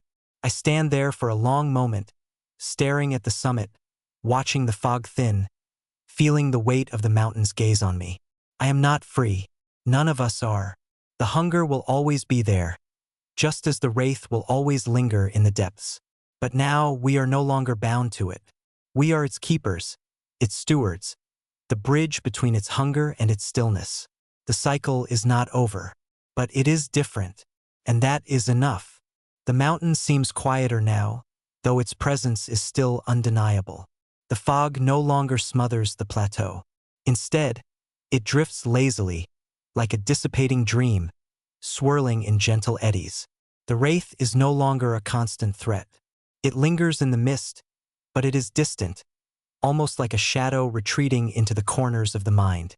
For the first time since I arrived, I feel as though I can breathe, as though I can think clearly without the constant pressure of the mountain's hunger. I turn back to the plateau. The guardians are no longer statues. Their eyes have cleared, their faces no longer twisted with the emptiness of years spent in the fog. They are still pale, still marked by time, but there is life in them now. They blink in the sunlight, or what little sunlight there is on this cursed peak. There's an awareness in them, a recognition of who they once were, of who they could be. I can feel the weight of their stares on me, the unspoken questions. They are not entirely free, none of us are. The mountain still calls, still whispers in the back of our minds, but we are no longer slaves to it. We have changed it, or perhaps we have simply accepted it, something the climbers before us could never do. I step forward, my boots crunching softly on the gravelly stone, and the guardians watch me as I pass. They don't move, they don't speak, but I can feel the collective shift, the quiet hum of awareness spreading through them. They feel it too, but I am not the leader. Not yet. I may have shifted the balance, but there is still work to be done. One by one, the guardians begin to move. First, it's slow, hesitant. They are still bound to this place, still tethered to the mountain, but they are different. They don't look at each other as they once did, as if they were strangers. Instead, there's a shared understanding, a silent agreement that we will no longer allow the mountain to consume us. The first one to speak is the man I touched earlier, the one who had remembered his name. He steps forward, his voice rough but steady. I remember, he says again, more firmly this time, as though he's trying to convince himself. I remember who I was. And it's true. I can see it in his eyes. He remembers his life, his purpose before the mountain. He's not lost anymore. Another guardian speaks up. A woman, her face lined with age and regret, but her voice steady as she says, I remember too. I remember before. She doesn't finish the sentence, but she doesn't need to. We all know what she means. We all understand the weight of that word, before. Before the fog, before the hunger, before the wraith, before the mountain had claimed us. I remember, another voice says, but I can't remember everything. The fog. It took so much. My name, my family, my life. The voice trembles, but there's something in it, something defiant. But I won't forget this. I won't forget what we've become. I don't speak. I don't need to. I've already made my choice, my understanding of this place, of what we've all become. We are not victims. We are not saviors. We are the keepers of the mountain, the guardians of its hunger. The mountain will never stop calling, but neither will we. The fog swirls again, but it no longer has the same power it once did. It feels distant, almost unreal, like a memory from a dream. The wraith moves through it, but it is no longer a terrifying force. It is a presence, yes, but a passive one. It watches us now, curious, almost like a creature waiting for something it cannot understand. The ground beneath us trembles once more, but it's not the violent quake of the mountain's wrath. It's more like the earth adjusting to a new rhythm, a new heartbeat. The stone of the plateau feels different too. It's no longer a cold, unfeeling surface beneath our feet. It feels alive, warm, as though the mountain too is adjusting to this new reality. It is not defeated. It is not even weakened. It is simply different. We have given it balance, and in return it has granted us space. Space to exist. The guardians begin to move more freely now, their steps slow but purposeful. They don't speak, but there's a shared sense of direction, of purpose. They are not the hollow shells they once were. They are not the nameless guardians, lost to the fog. They are people again. And yet, I feel it in my chest, the pulse of the mountain, the hunger, faint but undeniable. It whispers to me as it whispers to all of us. But now, instead of feeling its weight, I feel its presence as something I can control. I have learned its rhythm. I have accepted it. We are not its slaves anymore. We are its stewards. And in a strange way, I understand it now in a way I never could before. The hunger is not evil. It is not something that can be destroyed. It is part of this place, part of the mountain, part of us. And if we are to survive here, if we are to live with it, we must learn to coexist with that hunger. We must learn to feed it, but never let it consume us. I look at the other guardians, at their faces, at their expressions. They are no longer lost. They are no longer hollow. They are the keepers now. They are the bridge between the mountain's hunger and the life it has now allowed to grow here. And as I look out at the vast, rolling fog that still covers the peak, I understand something else, something even more profound. The mountain's hunger is not infinite. It is not a void. It is a force that requires balance, a force that needs us. The wraith, it was not just an entity of the mountain. It was a part of it, a force of nature, but it, too, needed something to anchor it, something to keep it from devouring everything it touched. And that is where we come in. The guardians, the keepers. We are the ones who control the mountain's hunger. We are the ones who give it purpose. And as long as we remain aware, as long as we remember who we were, and who we still are, we will not become its prey. We will be its partners. I walk to the edge of the plateau, my gaze lifting to the summit. The mountain stands before me, ancient, formidable, alive. The fog is thinner now, rolling gently over the stone, no longer pressing down with the weight of its hunger. The air is cooler, clearer. The wraith is still there, but it no longer feels like a threat. Feels like a watcher, a thing that has seen us and now waits. Do you think we can ever leave? Someone asks behind me. It's the man who remembered his name, his voice quiet but hopeful. I don't know, I reply, my voice steady. But maybe it doesn't matter anymore. We don't have to leave. Not now. We don't have to leave because we are no longer prisoners here. We are not bound to the mountain. We are its keepers. We are its balance. And for the first time since I arrived, I feel something I've never felt before. Freedom. The days pass in a quiet kind of rhythm, a rhythm I've never known before on this mountain. The fog still rolls in from time to time, but it no longer feels oppressive. It no longer feels like a predator waiting to swallow us whole. It is more like an old memory, a shadow in the corner of the mind, something we have learned to live with. The mountain is still alive, of course. Its heartbeat pulses beneath the stone, beneath the ground, beneath our feet. But it is not the all-consuming hunger it once was. It has settled. It has been calmed in a sense. And we, the guardians, the keepers, we are its stewards, its custodians. I feel it every day now. The mountain speaks to me in ways I can't explain, but I hear its voice in the wind, in the tremors that sometimes shake the plateau, in the whispers that linger in the fog. Calls, but it no longer demands. It waits, just as we wait. The others, the guardians, have learned to move freely now. They still carry the marks of their time here, the lines in their faces, the hollow eyes that still flicker with memories of lives lost. But they have remembered. They have reclaimed their identities in pieces, slowly, in the quiet moments when the mountain allows it. They are not the same as they were before. None of us are.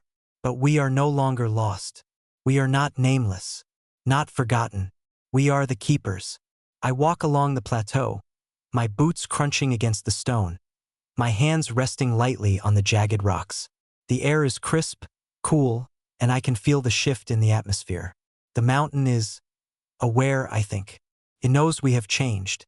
It knows we have altered the balance, made it more manageable. But I feel its hunger, faint but still there, deep inside me. It whispers, soft and insistent, a pull at the edges of my consciousness. It is not a crushing force, not anymore, but it is always there, a reminder that we are never truly free. I stop at the edge of the plateau, my gaze drifting across the mountain's sprawling expanse. The fog stretches out over the valley below, swirling like a ghostly ocean, its tendrils lapping at the steep cliffs. The wraith lingers there, somewhere within the mist, but it is not the dark, hungry thing it once was. It is quieter now, its presence more like a quiet watchfulness than a predatory hunger. It is waiting just like the mountain. But waiting for what? I cannot shake the feeling that something is coming. Something I don't yet understand. The mountain has been changed, yes. We have changed it. But it is still a place of great power, of ancient forces. And though we have learned to live with those forces, we are not yet masters of them. Do you feel it? A voice calls from behind me. It's the woman who spoke earlier, the one with the lines in her face, the one who had remembered before. She steps up beside me, her gaze following mine as we both look out over the valley. The fog shifts as we watch, swirling in unpredictable patterns, as though something beneath it stirs. I do, I reply, my voice low. Something is different today. She nods, her eyes narrowing as she studies the mist. It's the wraith. I can feel it too. It's changing. The wraith, I think. Yes, it's not the same. Not anymore. It was always tied to the mountain's hunger, always bound to the emptiness that pulled at us. But now it's different. It's quieter, less forceful. But its presence is stronger in a way, as if it is waiting for something. What do you think it wants? She asks, her voice cautious. I'm not sure, I admit, but I think it's testing us, testing the balance we've created. She looks at me, her brow furrowed. Do you think we've made a mistake? Changing things? Calming the hunger? I think about it, the question settling heavy in my chest. Have we made a mistake? I don't know. I only know that we are no longer the victims of this place. We are no longer its slaves. We are the keepers, the stewards, and with that comes a responsibility. But what if we've underestimated the wraith? What if the balance we've created is fragile, too fragile? I don't know. I say at last, my voice soft, but I don't think we can go back. We can't just let it consume us again. We have to hold this balance, whatever it is. She nods, her expression thoughtful. Then, we'll hold it together. Together. Yes, we are all connected now, bound by this mountain, by its hunger, by the wraith. And though we are not its victims, we are still part of it. We can never escape it entirely. We can only hope to coexist with it. The wind picks up, sending a chill through the air. The fog shifts, moving like a slow-moving tide. And for a moment, I think I see something. A figure, barely visible within the mist. A shadow. I squint, my heart racing. The wraith? But no, this figure is different. It moves with purpose, with intent. It's not the wraith, it's something else. Something new. I take a step forward, my gaze fixed on the shadow, but as quickly as it appeared, it disappears back into the fog. What was that? The woman asks, her voice tense. I don't know, I reply, my voice low, but I think we need to be careful. Something is coming. We stand there for a moment watching the mist, waiting, but there is no more movement, no more shadows, only the swirling fog. The mountain hums beneath our feet, its pulse faint but steady, as if it is alive, as if it is aware. I feel the hunger again, tugging at the edges of my mind, but it's not the same. It's not as overwhelming. It's just a presence, a reminder. The guardians begin to gather, slowly, one by one, drawn together by the strange tension in the air. They do not speak, but they are all aware of something. Something is shifting and we are all bound to it. What do you think it is? One of the guardians asks, his voice low and hesitant. That thing we saw? I don't know, I say, shaking my head, but I think it's the mountain's way of testing us. Testing us? The voice is incredulous. But we've already done what we came to do. We've changed it. I glance at the others, my mind racing. The mountain has changed, yes, but perhaps the wraith is right. Perhaps the true test is not in calming the hunger, but in learning to live with it in a way we never have before. Maybe we haven't finished.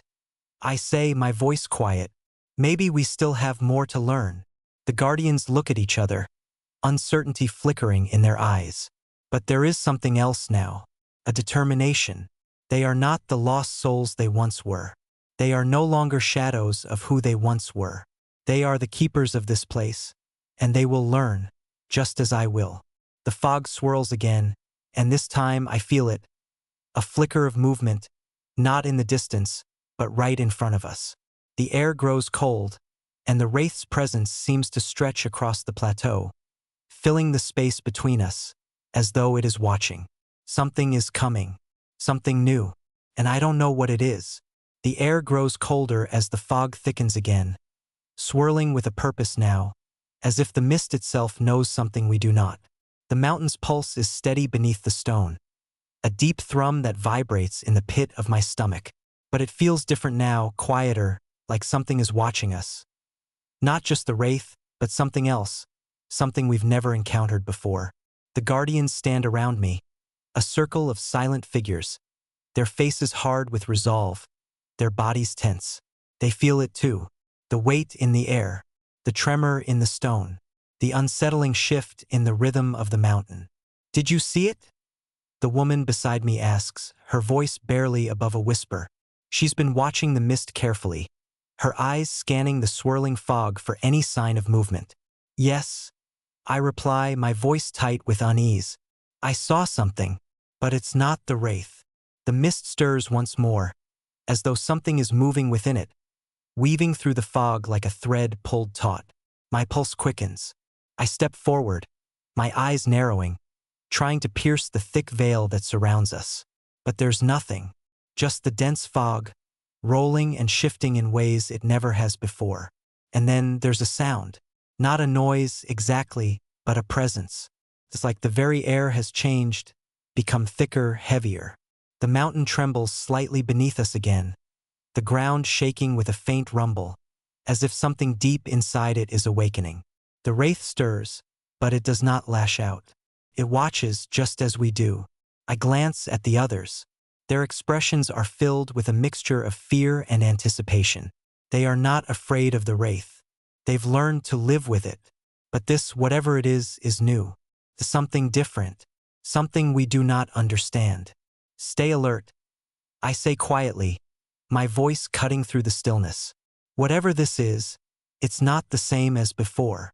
The fog seems to grow denser, wrapping around us like a blanket, and then, I see it. A figure, tall and slender, moving within the mist. It's not a shadow. It's solid, but not fully formed, like a shape barely caught in the corner of your eye. The figure steps forward, and the fog seems to part before it, as if it recognizes this being, as though it's part of the mountain itself. I squint, my breath catching in my throat. The figure is humanoid, but its features are indistinct, blurred like a memory fading too quickly. Its form shifts with the fog, its edges flickering in and out of existence. But one thing is clear, the presence it carries is unlike anything we've encountered on this mountain. The wraith recoils not in fear, but in respect. It steps back into the fog, allowing the figure to move freely. There's a palpable shift in the air as the figure draws closer, and I feel a strange pull in my chest, like the mountain is responding to it, recognizing it. The figure stops just at the edge of the plateau, its form flickering like a flame in the wind. Its presence is powerful, but not threatening. It is ancient, older than the mountain, older than the hunger itself. It stands in silence, regarding us, and for a long moment, there is no sound, no movement, just the thrum of the mountain beneath our feet. And then it speaks.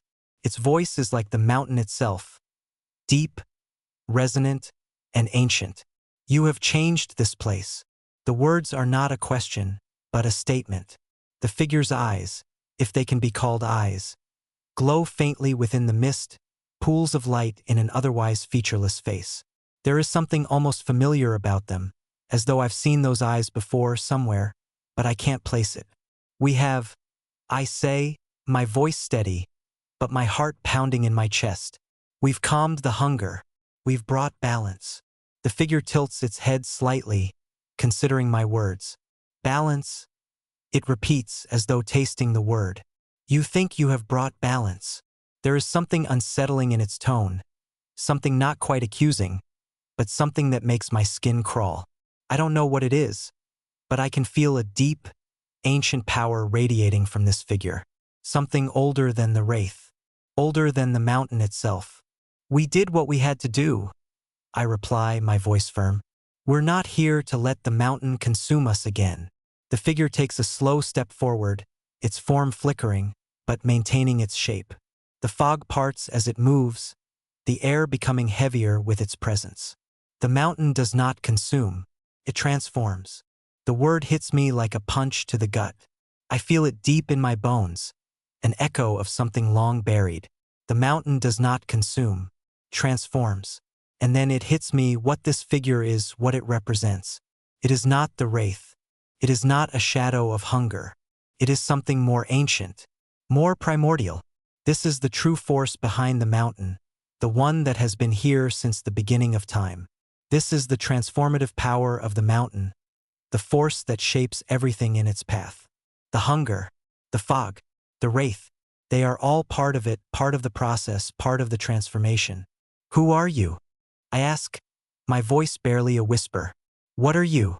The figure's presence seems to grow, filling the space around us, yet it remains distant, untouchable. Its voice reverberates in the air, as though coming from all directions at once. I am the mountain. I am the heart of the stone, the breath of the wind, the pulse beneath the ground. I am what was before, and what will be after. It is not a boast. It is not a declaration. It is a truth. I feel it then in the very core of my being. The mountain is not just a place. It is not just a structure of stone and earth. It is alive. It is a force of nature, a being in its own right with its own purpose. It does not hunger for consumption. It transforms everything it touches. It changes what comes to it, whether through erosion or elevation, through death or rebirth. The wraith, the fog, we are all part of that transformation. We are the mountain's instruments, the guardians, the keepers, the climbers, the lost. We are all transformed by it. The figure speaks again, its voice carrying a weight that is almost unbearable. You have changed the cycle, but you have not stopped it. The mountain will continue to shape. It will continue to consume. But it is not consumption of the body. It is consumption of the soul. It is transformation. It is evolution. I look at the guardians, and I can see the recognition in their eyes. They feel it too. The mountain is not just an enemy. It is not just a prison. It is a force of creation and destruction, a cycle that cannot be stopped, only understood. The figure's presence shifts again, and it begins to fade, its form dissolving back into the fog, its voice lingering in the air. You have learned much, but there is more to learn. The mountain is not your enemy. It is your teacher, and you are its students. The fog begins to recede, and the figure is gone.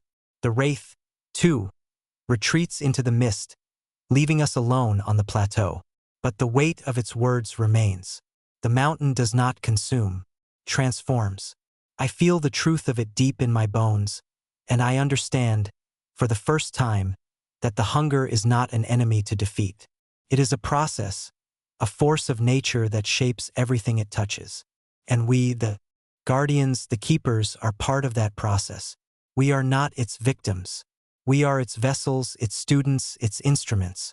I look out over the fog, feeling the weight of the mountain's gaze on me, on all of us. And I realize that we have not finished. We have not completed the cycle. We have only just begun. The silence that follows the figure's disappearance hangs heavy in the air.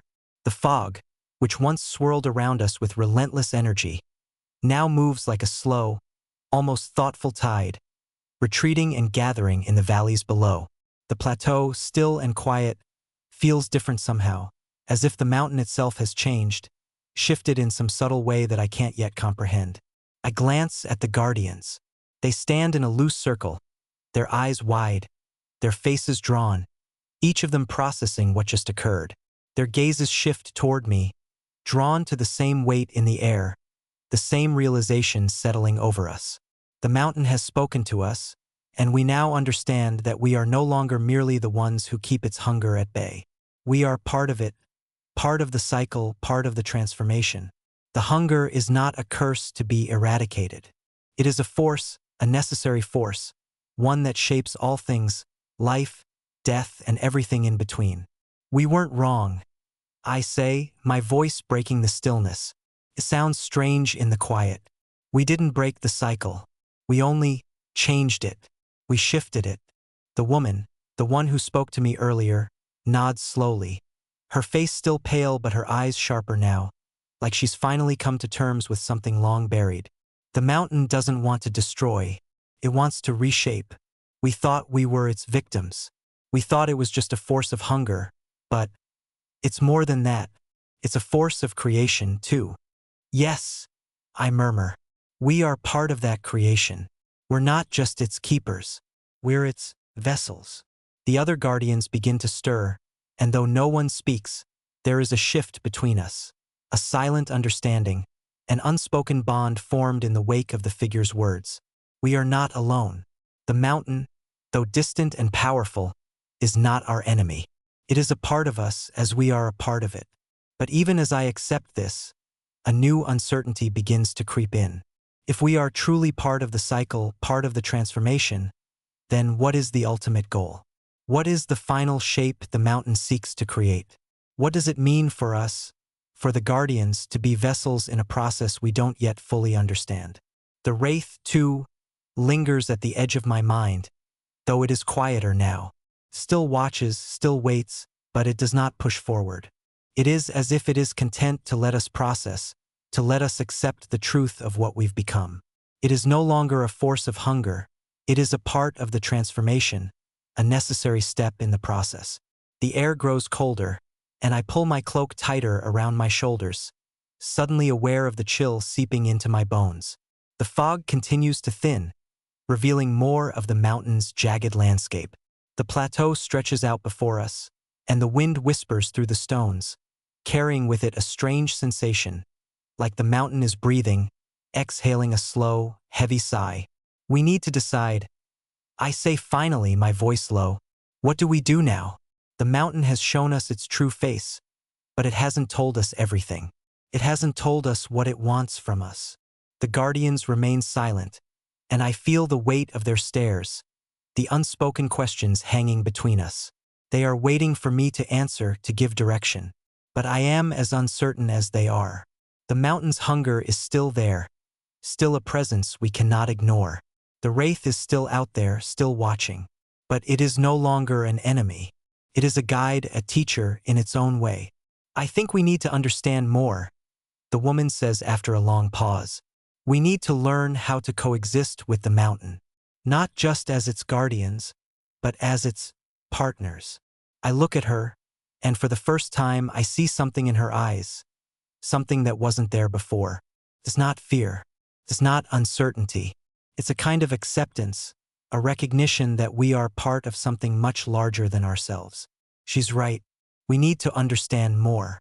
We need to learn the true nature of the transformation the mountain seeks, and how we fit into that process. We can no longer be passive. We are active participants in the mountain cycle, and if we are to truly understand our place here, we must delve deeper into its mysteries. Where do we start? One of the other guardians asks, his voice hesitant but curious. I turn to face the mountain's distant peak, the summit barely visible through the thinning fog. The wraith's presence is still faint, but I can feel it there, like a pulse beneath the stone. It is waiting, but for what? We start by going deeper, I say firmly. We go to the heart of the mountain. We find the source of the transformation. The others look at each other, exchanging glances, and I can feel the tension in the air. There is fear, yes, but there is also something else, something I've felt building since the moment we first began our climb. It is resolve. We go together, I add, my voice steady. We don't face this alone. Slowly, the guardians nod. One by one, they step forward, their faces determined, their eyes clear. We are not just keepers of this place. We are its students, its vessels, and it's time to learn what the mountain truly wants from us. I take a deep breath and begin to move, my steps steady on the stone beneath my feet. The guardians follow without hesitation, their movements in sync with mine, as though we are all drawn forward by some invisible pull. The fog parts before us, guiding our way, and I feel the mountain's pulse, steady and constant, underfoot. It is not a threat. It is a guiding force. We climb higher, each step taking us closer to the summit, closer to the heart of the mountain. The air grows colder, thinner, but it doesn't feel suffocating anymore. It feels alive, like we are moving toward something important. The further we climb, the more the fog recedes, and I can see the landscape stretching out beneath us. Vast, sweeping valleys, jagged cliffs, and deep ravines. The mountain is ancient, older than any of us. It is a force of nature, a force of change. And as we near the summit, I realize something. The hunger is still there, faint but present. It has not disappeared, not completely. But I no longer feel it as a threat. I feel it as a part of this process, part of the transformation. The hunger is not here to consume us. It is here to reshape us, to shape everything. At last, we reach the top. The summit is not what I expected. It is not a flat expanse, nor a barren wasteland of rock. Instead, it is a strange, glowing landscape, filled with crystalline structures that pulse with light. The air here is thick, heavy with energy, and the mountain's heartbeat is almost deafening, resonating through the stone, through the very earth beneath us. This is the heart of the mountain. This is where it all begins. The guardians gather around me, their faces awash in the strange, glowing light. The wraith is here, too, its form flickering in and out of the fog, watching us, waiting. But it is no longer a threat. It is a part of this place just as we are. I step forward, my heart pounding in my chest. This is where the transformation begins. This is where we must learn what the mountain has in store for us. We are no longer the climbers who came here seeking answers. We are the guardians of change. And the true journey is just beginning. The summit feels more like a threshold than an endpoint. A gate, perhaps, to something we're not yet ready to comprehend.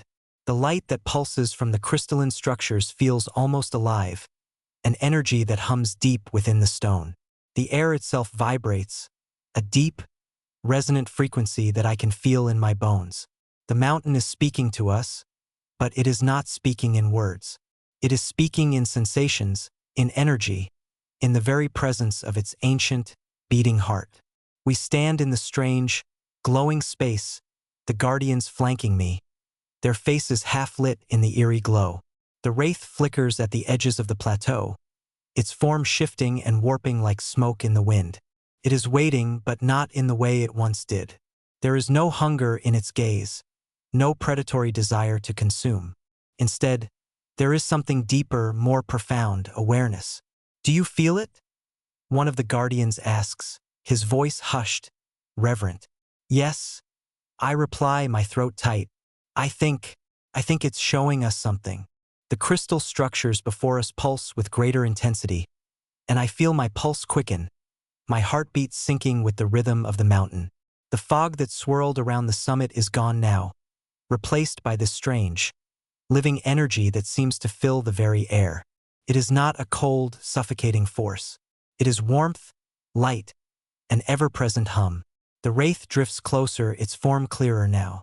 It does not loom like a shadow, nor does it flicker like a flame. It is solid in its own way, but not fully corporeal, as if it is a being woven from both the fog and the light of the crystals. The energy seems to swirl around it, feeding off of it, and it looks at us, its gaze no longer menacing but almost curious. We're not here to harm you, I say quietly, more to the wraith than to anyone else.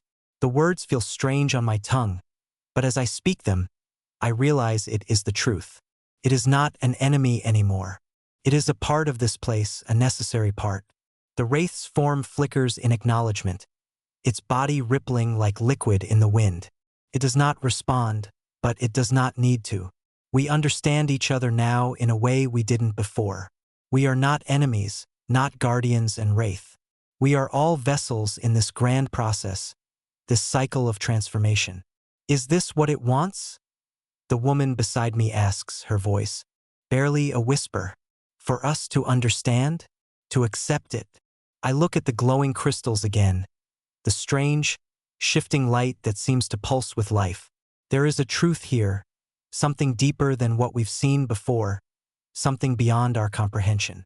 But I know one thing for certain: we cannot turn back. The mountain has shown us its heart, and in that heart is something that we must become a part of, no matter how difficult it is to understand. I think it's asking us to trust it. I say, the words coming to me almost by instinct, to trust the process, to understand that it's not just about the hunger, it's about the transformation. I take a tentative step forward, feeling the weight of the mountain's gaze upon me, the pull of its energy drawing me in. The ground beneath my feet feels alive, pulsing with the rhythm of the stone, and I can almost hear its voice in my head, a low, resonating hum. The others follow, hesitant at first, but with growing determination. We are all drawn toward the heart of the mountain, toward the center of this strange energy. The wraith watches us silently, its form flickering, its presence almost ethereal. What happens now? One of the guardians asks, his voice uncertain. We've come this far, but where do we go from here? I don't have an answer. The mountain is vast, ancient, and its secrets are not ours to know all at once. But I know that we must continue moving forward, step by step. The transformation is not something we can control. We can only accept it, embrace it, and trust in the process. As we approach the center of the plateau, the crystals seem to respond to our presence. Their light grows brighter, pulsing more rapidly, and the hum in the air grows louder. I can feel it now, deep in my chest, a vibrating resonance that seems to fill the entire space. The mountain is alive, and we are alive with it. The wraith steps forward, its form shifting with each movement. It doesn't block our path. It doesn't stop us. Instead, it moves aside as if allowing us to pass. There is no malice in its actions, no fear, only a quiet acceptance. I stand at the very center of the plateau now, the glowing crystals all around me, their light enveloping me. The energy is almost overwhelming, but I let it wash over me, feeling it deep within my soul. I am not alone. The guardians are with me. The mountain is with me. And even the wraith, though distant, is a part of the transformation. For the first time, I allow myself to fully embrace it. I take a deep breath, letting the hum of the mountain fill me. The hunger that once plagued me, the hunger that we all feared, is not gone, but it no longer feels like a threat. Feels like a part of the whole. It is the fuel for the transformation. The hunger, the fog, the wraith, they are all part of this cycle. I open my eyes, and for a moment, everything is clear. The mountain is not an enemy. It is not a force to be conquered or avoided. It is a teacher, a force of creation and destruction, of life and death, of transformation. We, the guardians, are not its masters. We are its students. We are part of the process, part of the ever-changing cycle of life. The wraith's form flickers again, this time closer, as if it is moving toward us. Not to attack, but to join us in this understanding. Its presence is no longer a shadow to be feared, but a companion, a guide, leading us deeper into the heart of the mountain. And then the energy around us shifts. It's subtle at first, like the first ripple in a still pond, but soon it grows more distinct, more forceful. The ground beneath my feet trembles, and the mountain's heartbeat quickens. The wraith moves toward me, its form solidifying, becoming more defined, more real. It is no longer just an apparition, a wisp in the fog. It is here with us, with me. I reach out, my hand trembling, and touch the wraith's form. It is colder than I expected, but there is a strange warmth beneath the surface, a warmth that seems to pulse in time with the mountain's energy. I don't understand what is happening, but I can feel it in my bones. The transformation is not just within the mountain. It is within us too. The wraith does not pull away. It does not resist. It welcomes me. The pulse in the air grows louder, stronger. The light from the crystals becomes blinding, but I don't look away. I stand still, my hands still on the wraith's form, and I feel the mountain's power coursing through me. It is not overwhelming. It is not suffocating. It is awakening something deep inside of me, something ancient, something that has always been there, buried beneath the weight of the fog and the hunger. The others stand around me, their faces awash in the light, their expressions a mixture of awe and understanding. They feel it too. The transformation is happening. And then, as the energy reaches its peak, I hear a voice. It is not the wraith's voice, nor the voice of the mountain. It is my own voice, but it is deeper, resonant, as if I am speaking from a place that is not my own. You are not just keepers of this mountain, the voice says, reverberating in the air. You are part of it. You are its vessels, its instruments. The transformation is not something that happens to you. It is something that happens with you.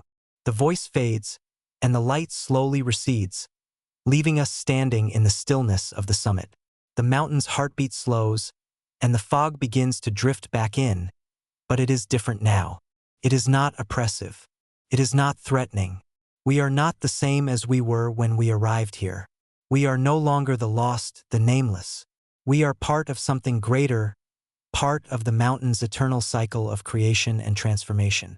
And as I look around at the guardians, I know we have all changed. We are no longer just guardians of the mountain. We are part of the mountain itself. The journey is not over. It has only just begun. The summit of Silentspire Mountain is still. The air hangs heavy with the aftermath of the transformation. The eerie pulse of the crystals has dulled, now just a faint shimmer in the dimming light. The fog, once thick and oppressive, now lingers in delicate wisps around the edges of the plateau, like a fading dream. The wraith, too, is quieter now, its once restless energy subdued, but still present, a shadow at the corner of our perception. I stand at the heart of the summit, feeling the weight of everything that has changed within me. The transformation was not a single moment. It was a slow unraveling, a deep merging of what we were and what we are becoming. And now, standing in the glow of the mountain's energy, I feel as if I have become something new, something other. The others are around me, standing in varying degrees of stillness. Some look lost in thought. Others seem to be feeling the same strange pull within their chests that I do. We are all different now. We are part of the mountain, but at the same time, we are still ourselves, or what's left of us. The memories, the past we came from, they feel distant now, like fragments of a dream slipping through our fingers. You feel it too, don't you? The woman asks. She's the one who first spoke to me in the fog, the one whose eyes now seem sharper, more focused. There's an intensity about her that wasn't there before. It's like she sees things we cannot. I nod slowly, the words hard to form. Yes, I don't think we're the same anymore. No. We're not, she says, and I hear the quiet certainty in her voice. But I don't know if that's a bad thing. I don't know either. And that's what scares me. The mountain has changed us. There's no denying that. The hunger we once feared, the wraith that haunted us, the strange pull we felt when we first began our ascent. It's all part of us now, woven into the very fabric of our beings. But what does that mean for us? What does it mean for the world beyond the mountain? I turn to the others, my gaze sweeping over their faces. The men, the women, the quiet ones, and the loud ones. They are all changed, too. The power of the mountain is in them now, and it shows. They stand taller, their eyes brighter. There's a strange grace in the way they move, as if they are more attuned to the pulse of the earth beneath them. We need to decide what to do next. I say, my voice surprisingly steady. We can't just stay here. The transformation isn't finished. The woman steps closer, her eyes never leaving mine. But where would we go? We're not the same as we were when we came up here. How could we even go back? I feel the weight of her words, and for a moment, I'm unsure. She's right. We could return to the world we knew, but how could we ever fit in again? How could we go back to being the people we were when the mountain has reshaped us into something else entirely? But the world beyond the mountain isn't the same either. I feel it in my bones. Things are changing out there, too. The mountain's influence is spreading, shifting the very fabric of the world. And perhaps, in the end, that's why we've been transformed, to be a part of this greater change. We have to understand the purpose of this transformation. I say, my voice growing more resolute. The mountain is not just changing us, it's changing the world. The wraith shifts beside us, its form flickering in the fading light. For a brief moment, I think I see something in its form, something different. It isn't just a shadow anymore. It has substance, a shape, a purpose. I feel its gaze on me, and for the first time, I don't feel fear. I feel understanding. We're not the only ones affected. I continue. Something is happening in the world below. We've felt it, haven't we? The pull. The energy. We have to go down there. The guardians murmur among themselves, hesitant at first. But there's something in the air now, something beyond our comprehension, that pushes us toward the unknown. I think the mountain wants us to spread. It's change. The woman says slowly. Maybe we're supposed to carry the mountain's power to the world below. Feels right. The words resonate within me, like a chord struck deep within my chest. The transformation isn't just for us. It's for everything. The mountain has reshaped us, but its purpose goes beyond us. It wants to reshape everything. We must go, I say. We must take what we've learned and bring it to the world. The mountain is a force of change, and it's time for us to be its instruments. We are its vessels, and we cannot stay here forever. The others nod, their faces resolute. We may not fully understand what the mountain's true purpose is, but we know one thing for certain. We are a part of it, and we must act. As we prepare to descend, I feel the pulse of the mountain beneath my feet, steady and constant. The fog has cleared now, and the landscape below stretches out before us. The world beyond Silentspire is vast, but it feels small now, insignificant in comparison to the power that thrums within us. We are no longer just climbers, no longer just guardians. We are the mountain's emissaries, its agents of change. I glance back one last time at the summit. The crystal structures glow faintly in the distance, like silent sentinels watching over us. The wraith is gone, its form dissipating into the fog as if it never existed. But I know it's still there, somewhere, watching, waiting. The world below calls to us, and we can no longer ignore it. We descend from the summit, our steps sure, our purpose clear. The transformation we've undergone is only the beginning. We are the mountain's voice now, its will made flesh. The descent from Silentspire Mountain feels different now. The air is colder, the stone underfoot sharper, but it no longer carries the oppressive weight it once did. There's a strange clarity in the atmosphere, a freshness, as though the mountain has cleansed not just our bodies, but our minds as well. The path is no longer a test of endurance. It is a journey of purpose. Every step feels like a movement toward something larger than ourselves, a force we are now intrinsically tied to.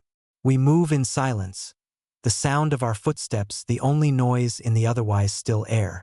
The guardians walk close, their eyes fixed ahead, each of us lost in our thoughts, but also connected in ways we didn't fully understand before.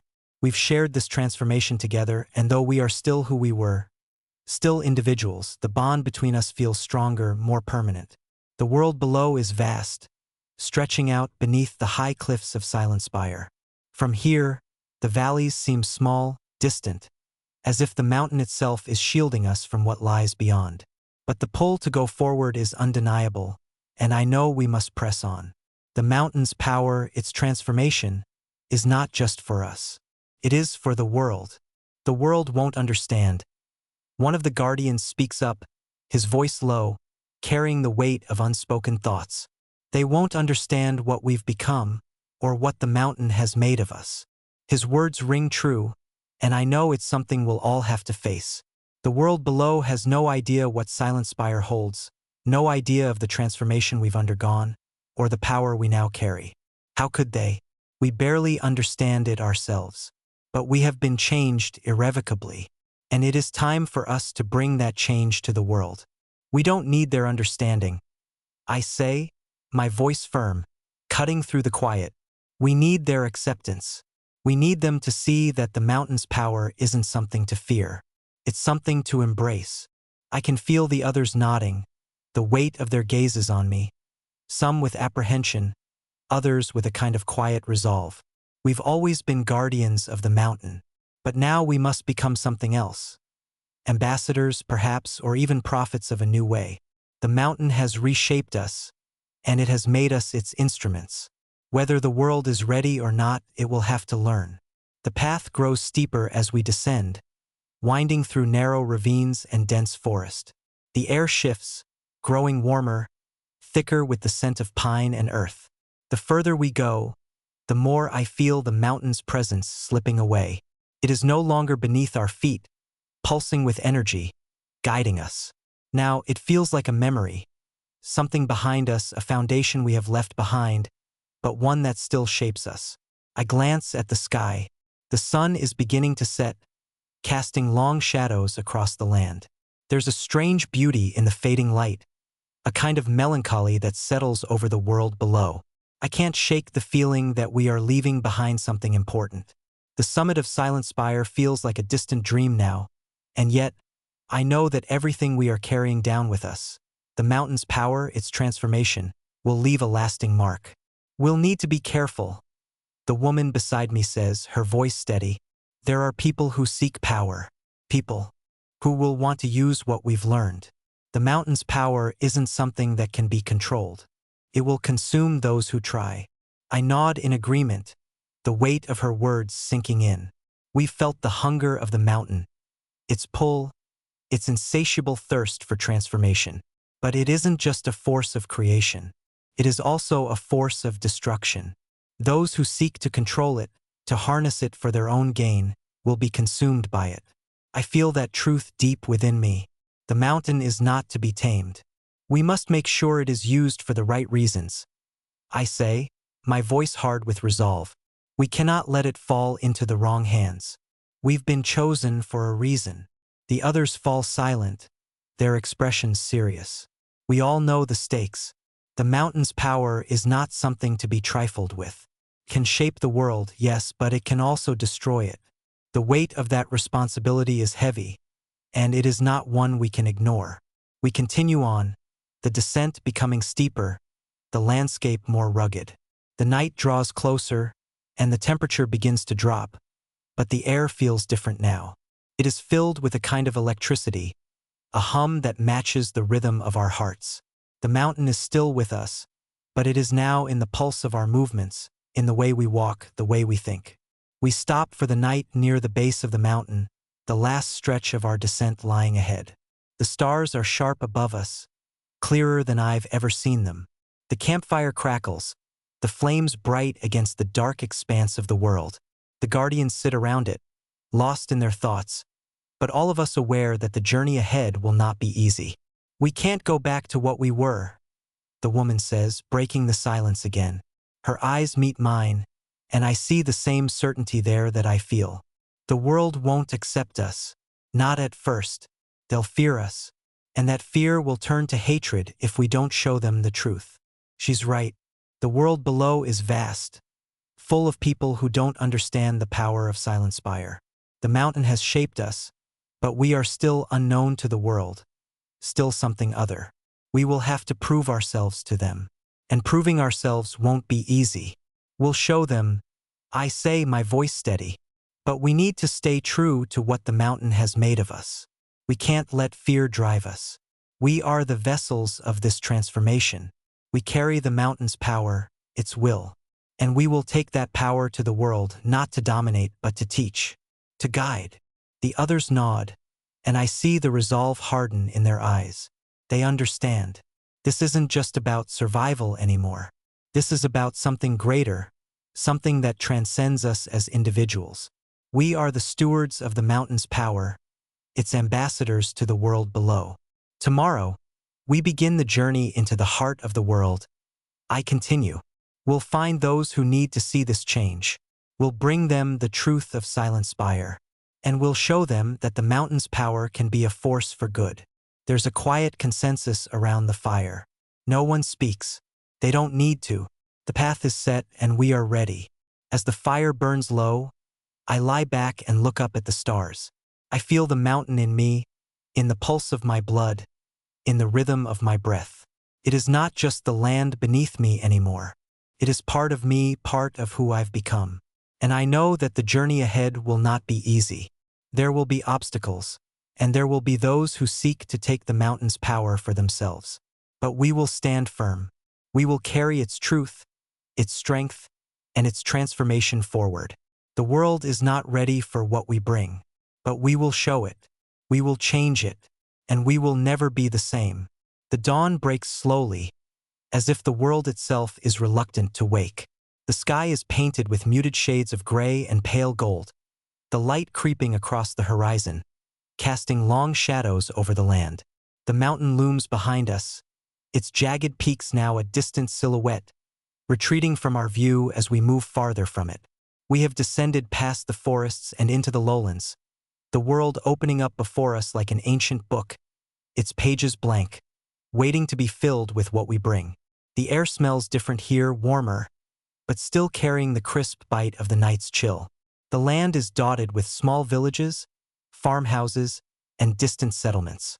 It's hard to believe that just days ago, we were high in the clouds, surrounded by nothing but fog, stone, and silence.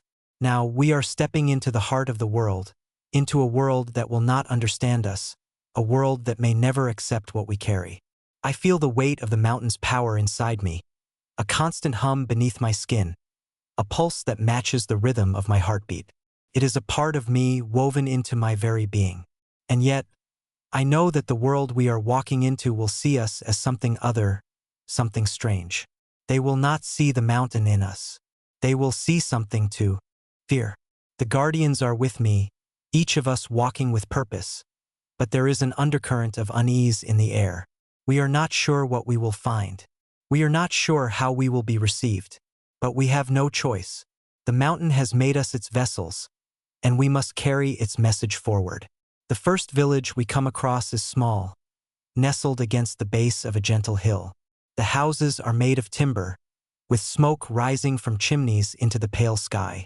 There's a stillness to the place, as though the village is holding its breath, waiting for something to happen. The people move through the streets in a quiet, almost mechanical way, their faces blank, their eyes downcast. We stop at the edge of the village, and I can feel the guardians shifting beside me, unsure of what to do next.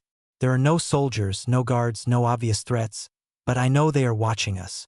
We are strangers here, and strangers are never welcome. Let's approach slowly.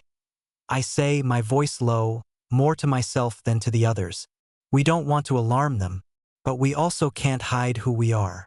One of the guardians, a tall man with a scar running down the side of his face, steps forward. He is the most cautious of us all, the one who keeps a watchful eye on everything, but there is a kind of fierceness in his presence now. The transformation has sharpened something in him, something ancient and primal, like the mountain has awakened something he never knew was there. We don't have time to go slow, he says, his voice firm. The mountain's power is spreading. We can't hide it, and we can't wait for them to accept us. We need to move quickly. I feel the truth of his words. The mountain is changing the world, and we cannot afford to wait for people to come around. The longer we wait, the more uncertain we become, and the more dangerous it is for the world to remain ignorant of what's coming. We'll move together, I say, my voice carrying over the quiet hum of the village. But we need to show them that we are here to help. We are not their enemies. I step forward, my feet making soft impressions in the dirt road. The others follow, their steps quieter, more measured, as if they are waiting for something to shift in the air, some sign that we are welcome. But there is no sign. There are no smiles, no nods of acknowledgement. The villagers merely watch us with suspicion, their eyes narrow, their bodies stiff, as though we are a storm gathering on the horizon. As we near the center of the village, I see an older woman standing by a wooden cart, her hands busy with some kind of weaving. She looks up as we approach, her eyes scanning us carefully. There is something about the way she watches us, something calculating but not unfriendly. It's as if she is trying to see through us to understand what we are and whether we are a threat. I stop a few paces from her, and she raises an eyebrow, her face stern but curious. "What brings you to our village?" she asks, her voice steady, though there's an edge to it. I take a breath, feeling the weight of her gaze. "We come in peace," I say, my voice calm but firm. "We come from Silentspire Mountain. We have been transformed by its power, and we have come to share its message." She doesn't react at first, just watches us closely. Her eyes flicker over each of us, lingering on our faces as if trying to gauge our sincerity. Finally, after what feels like an eternity, she speaks again, her voice softer this time. "You think you can come here, walk into our village, and tell us your message? You think we would believe you?" I glance at the others and I feel the tension in the air. We've always been outsiders, always been keepers of a secret. But we are not keepers anymore. We are heralds of a change, whether they are ready for it or not. "We don't expect you to believe us," I say, stepping closer. "We only ask you to listen. The mountain has given us power, but it has also given us a purpose. We are here to help. We are here to show you what lies ahead." Her eyes narrow, and for a moment, I wonder if she will turn us away, send us packing into the wilderness. But then, something shifts in her expression. A flicker of recognition, or perhaps understanding, passes over her face. "The mountain," she murmurs, more to herself than to us. "The mountain has always been there, always watching, but it's never been like this. What you carry, it's not just power, it's something else." I don't answer right away. I feel the weight of her words settle over me. It's true. The mountain's power isn't just physical. It's a force that reshapes the very fabric of reality itself, of life, of death, of change. It is not something to be controlled or understood easily. "Will you allow us to show you?" I ask softly. "To show you what we have learned?" The woman studies me for a long moment. I see the doubt in her eyes, but there is something else there too. Curiosity, and perhaps a glimmer of hope. "You're not from here," she says at last. "None of you are. But perhaps it's time we see what the mountain's power truly means." And just like that, something shifts in the air. The villagers, who had been standing at a distance, watching us with suspicion, begin to approach. Slowly at first, and then more confidently, as if something in the air has changed. They are not ready to fully accept us, but they are willing to listen. We spend the rest of the day in the village, speaking with the people, sharing what we have learned. The villagers listen in silence, absorbing every word, their faces a mix of wonder and disbelief. Some are skeptical, others fearful, but more than a few are beginning to see what we bring. The mountain's power isn't something to be afraid of. It is something to embrace. As the sun sets, the village is alive with conversation. People gather around, murmuring amongst themselves, asking questions, searching for answers. We have not won them over yet, but we have planted a seed. And that seed will grow whether they realize it or not. That night, I lie awake, staring at the stars. The world is vast, and we are only a small part of it. But we have brought the mountain's power to this place. And though we are still far from understanding everything it means, I know one thing: we are no longer just the mountain's vessels. We are its messengers. The journey ahead will not be easy, but we are ready. The world will change, and we will be its guide. The days blur together as we travel from village to village, from settlement to settlement, carrying the mountain's message. Each place is different. Some are more receptive to the transformation we bring, others are resistant, fearful of the unknown. But the seed we planted in that first village has begun to sprout. Word of our arrival has spread, and people are curious, if not yet fully convinced. In some places, they gather to hear our words, their faces skeptical but open. In others, we are met with cold suspicion, and we are forced to move on. The power of Silentspire has changed us, yes, but it has also made us keenly aware of the fear and resistance we face. We are no longer just the guardians of the mountain. We are its harbingers, its emissaries, and not everyone is ready for what we bring.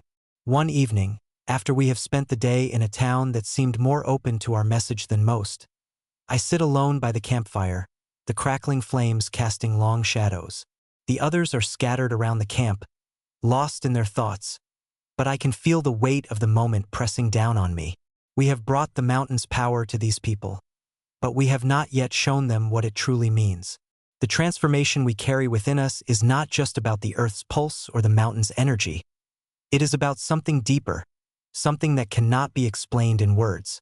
The world is not ready for the change that is coming, but the mountain's will is unstoppable. We have felt it in our bones, in the way it courses through us. It is a force of creation, yes, but also of destruction. The power we carry can shape the world, yes, but it can also tear it apart. The woman who first spoke to me in the fog, the one who has become my closest confidant, sits next to me. Her face is drawn, her eyes distant, but I know that she feels the same uncertainty I do. Do you think they're ready? I ask her, my voice barely above a whisper. The fire crackles between us, its warmth doing little to soothe the cold in my chest. She turns to me, her eyes meeting mine, and for a moment, I see something in her expression that mirrors my own doubts. I don't know, she says softly. Some of them are. Some of them want the change, want to believe, but others, they fear it. They don't understand what we're offering. I nod, the weight of her words sinking in. It's true. Not everyone can embrace the power we carry. Not everyone can accept the truth of the mountain's transformation. And I fear that, in our attempts to guide them, we may inadvertently push them away. The more we try to show them, the more the fear deepens. The sound of footsteps crunching on the ground draws my attention, and I look up to see the tall guardian approaching. His expression is unreadable, his face shadowed by the night, but I can see the tension in his posture, the way his muscles are coiled as though ready to spring at any moment. We've received word from the next village, he says quietly, his voice low, almost hushed. They're not as receptive as we hoped. They've heard rumors. Some say we bring destruction. Others say we've come to claim their land. Rumors, I mutter, feeling a surge of frustration. What good are rumors? We're here to help. I know, he says, his eyes narrowing. But it doesn't matter what we say. It's what they believe. I stand, feeling the weight of the situation. The world is changing, but not everyone is ready for that change. Not everyone will accept the truth of Silentspire, and the more we push, the more we risk making enemies of those we've come to help. I'll go, I say, my voice firm. I'll speak to them. We can't afford to lose more ground. The others gather around the fire, each of them silently acknowledging the difficulty of what lies ahead. We've walked this path for so long, but the end is still unclear. The mountain's power flows through us, but it is a double-edged sword. It can save, but it can also destroy. And I wonder more and more if we are the ones who will be consumed by it. The next morning, we set out for the village that has sent word of our arrival. The road is rougher here, winding through dense forests and along steep ridgelines. The trees are thick, their branches intertwining above us, blocking out much of the sun. The air is damp and heavy, as though the land itself is holding its breath, waiting for something to happen. As we approach the village, I feel the tension in the air. The people are waiting for us, but not with open arms. They stand at the edge of the village, their faces guarded, their eyes wary. It is clear that they are not sure what to make of us. We stop at the edge of the village, the guardians flanking me, their eyes scanning the crowd. There is a palpable sense of fear in the air, a fear that is almost tangible. The people whisper among themselves, casting furtive glances our way. They have heard the rumors, the stories of destruction and power, and they are not sure whether to trust us. I step forward, feeling the weight of their gazes upon me. The mountain's power hums beneath my skin, a steady pulse, urging me forward. I know that I must speak, that I must show them the truth of what we carry, but I can feel the fear in the air, pressing down on me like a heavy blanket. People of this land, I say, my voice carrying across the square. We come not as conquerors, but as messengers. We bring no destruction, only change. The mountain has transformed us, and we seek to show you the truth of that transformation. The murmurs grow louder, and I see some of them shifting uneasily. They are not convinced. The fear in their eyes has deepened, and I know that my words alone will not be enough. I can feel the mountain's power surging within me, and I wonder if they can sense it too, if they can feel the strange energy that flows through my every movement, my every breath. You fear what you do not understand. I continue, my voice rising. But we are here to help. We are here to guide you. The power we carry is not a force of destruction. It is a force of creation, of change. The crowd falls silent, and for a moment I think they might listen. But then, a man steps forward from the crowd, his face twisted with anger. Creation? Change? He sneers. What is this power you speak of? What good is it if it only brings chaos? I feel a spark of frustration ignite inside me, but I force it down. This is not the time for anger. This is the time for patience.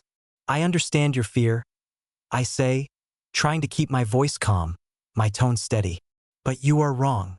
This power, this change is not chaos. It is the world becoming what it was always meant to be. It is a force of renewal, of growth.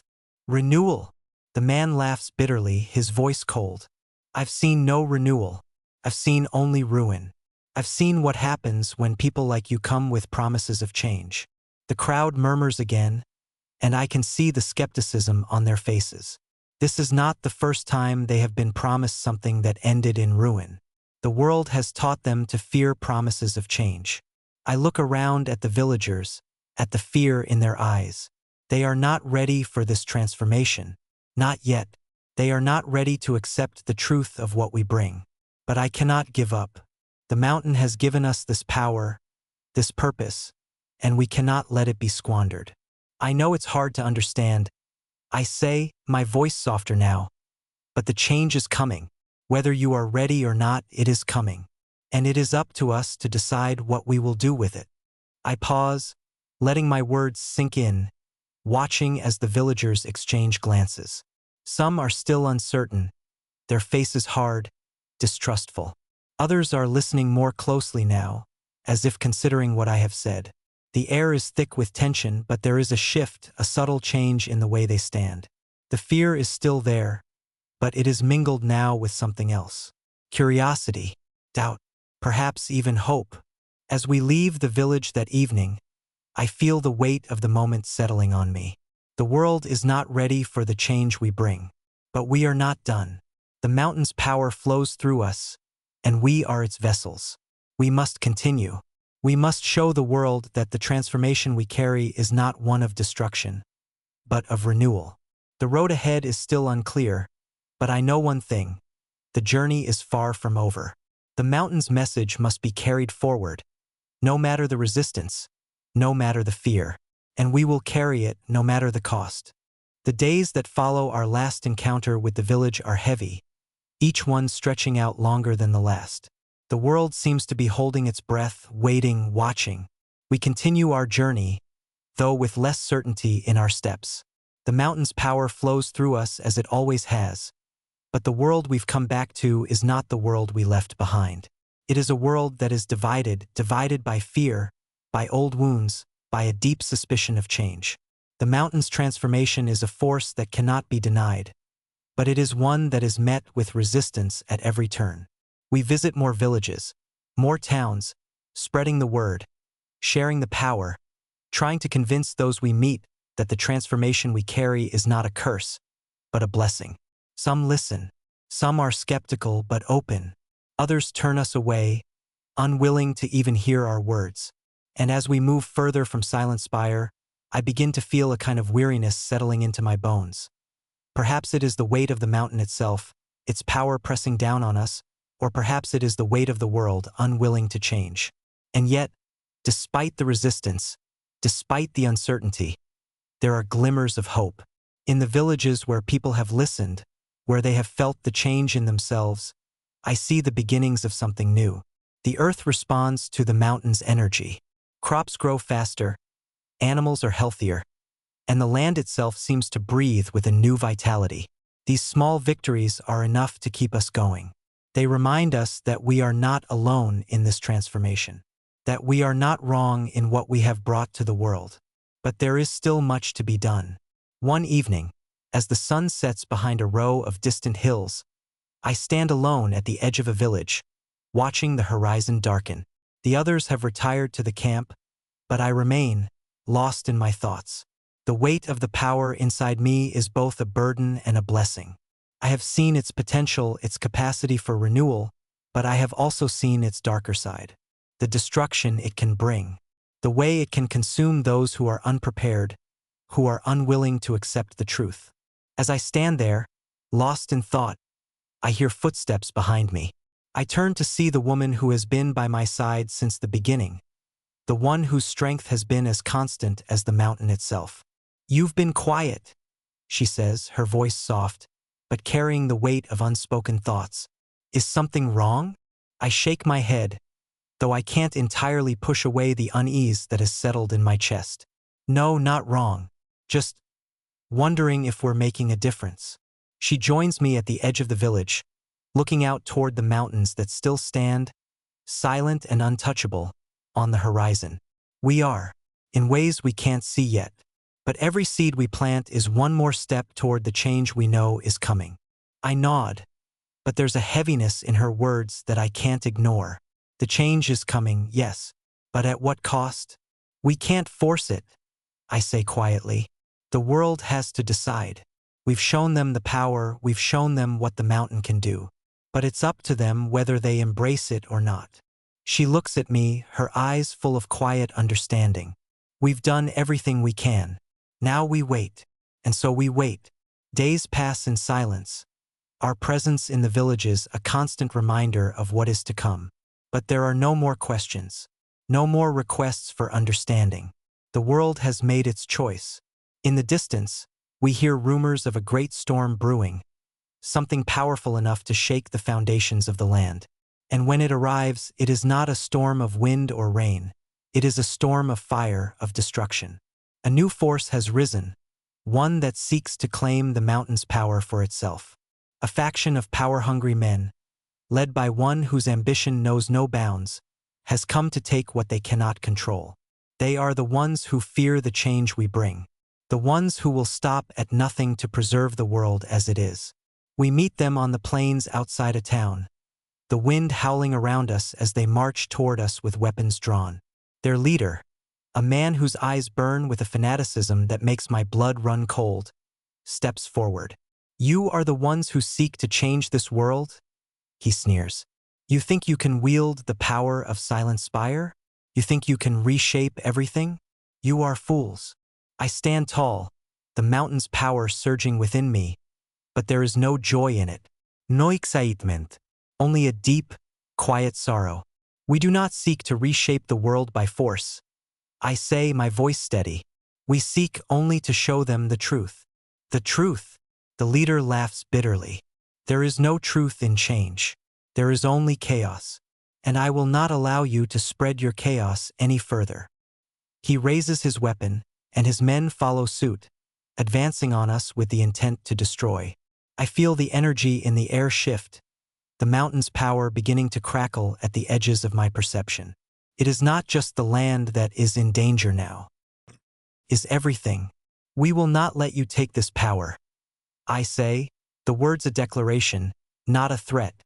"But we will not fight you either. We will show you the mountain's power. We will show you what it can do." The leader hesitates for a moment, uncertainty flickering in his eyes. But he does not step back. His hunger for control is stronger than his fear. And then the mountain's power erupts. It is not violent at first. It is subtle, like the beginning of a great tide, a slow, rising force. The earth trembles beneath our feet, the wind picking up as if to carry the mountain's message. The ground cracks open in places, revealing the deep pulse of the earth's core, as though the mountain itself is responding to the challenge, unwilling to be controlled, unwilling to be claimed by anyone. The leader's men falter, fear crossing their faces as the ground beneath them shifts. The power of the mountain is not something that can be wielded by force. It is a force of nature, indifferent to the ambitions of men.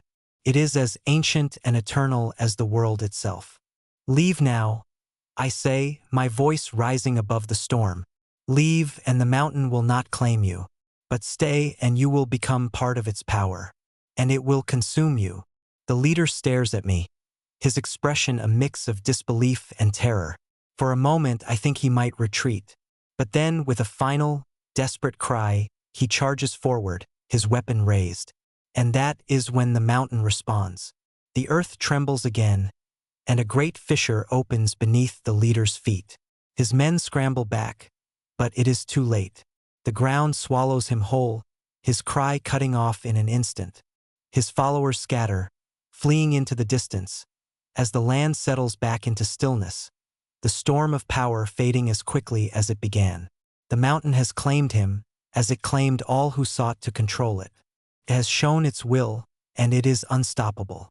As the dust settles and silence returns to the plain, I stand there, feeling the power of the mountain coursing through me, steady and unyielding. It is not a force of destruction, not by design. But it is a force that cannot be denied, and it will always find a way to make itself known. The guardians are silent beside me, their faces grim, but resolute. We have not sought violence, but we have not turned away from it either. The world will change whether it is ready or not, and we will be the ones to carry that change forward. The storm has passed, the change has begun, and we are no longer just the mountain's vessels. We are its guardians, its keepers, and now we are its hope.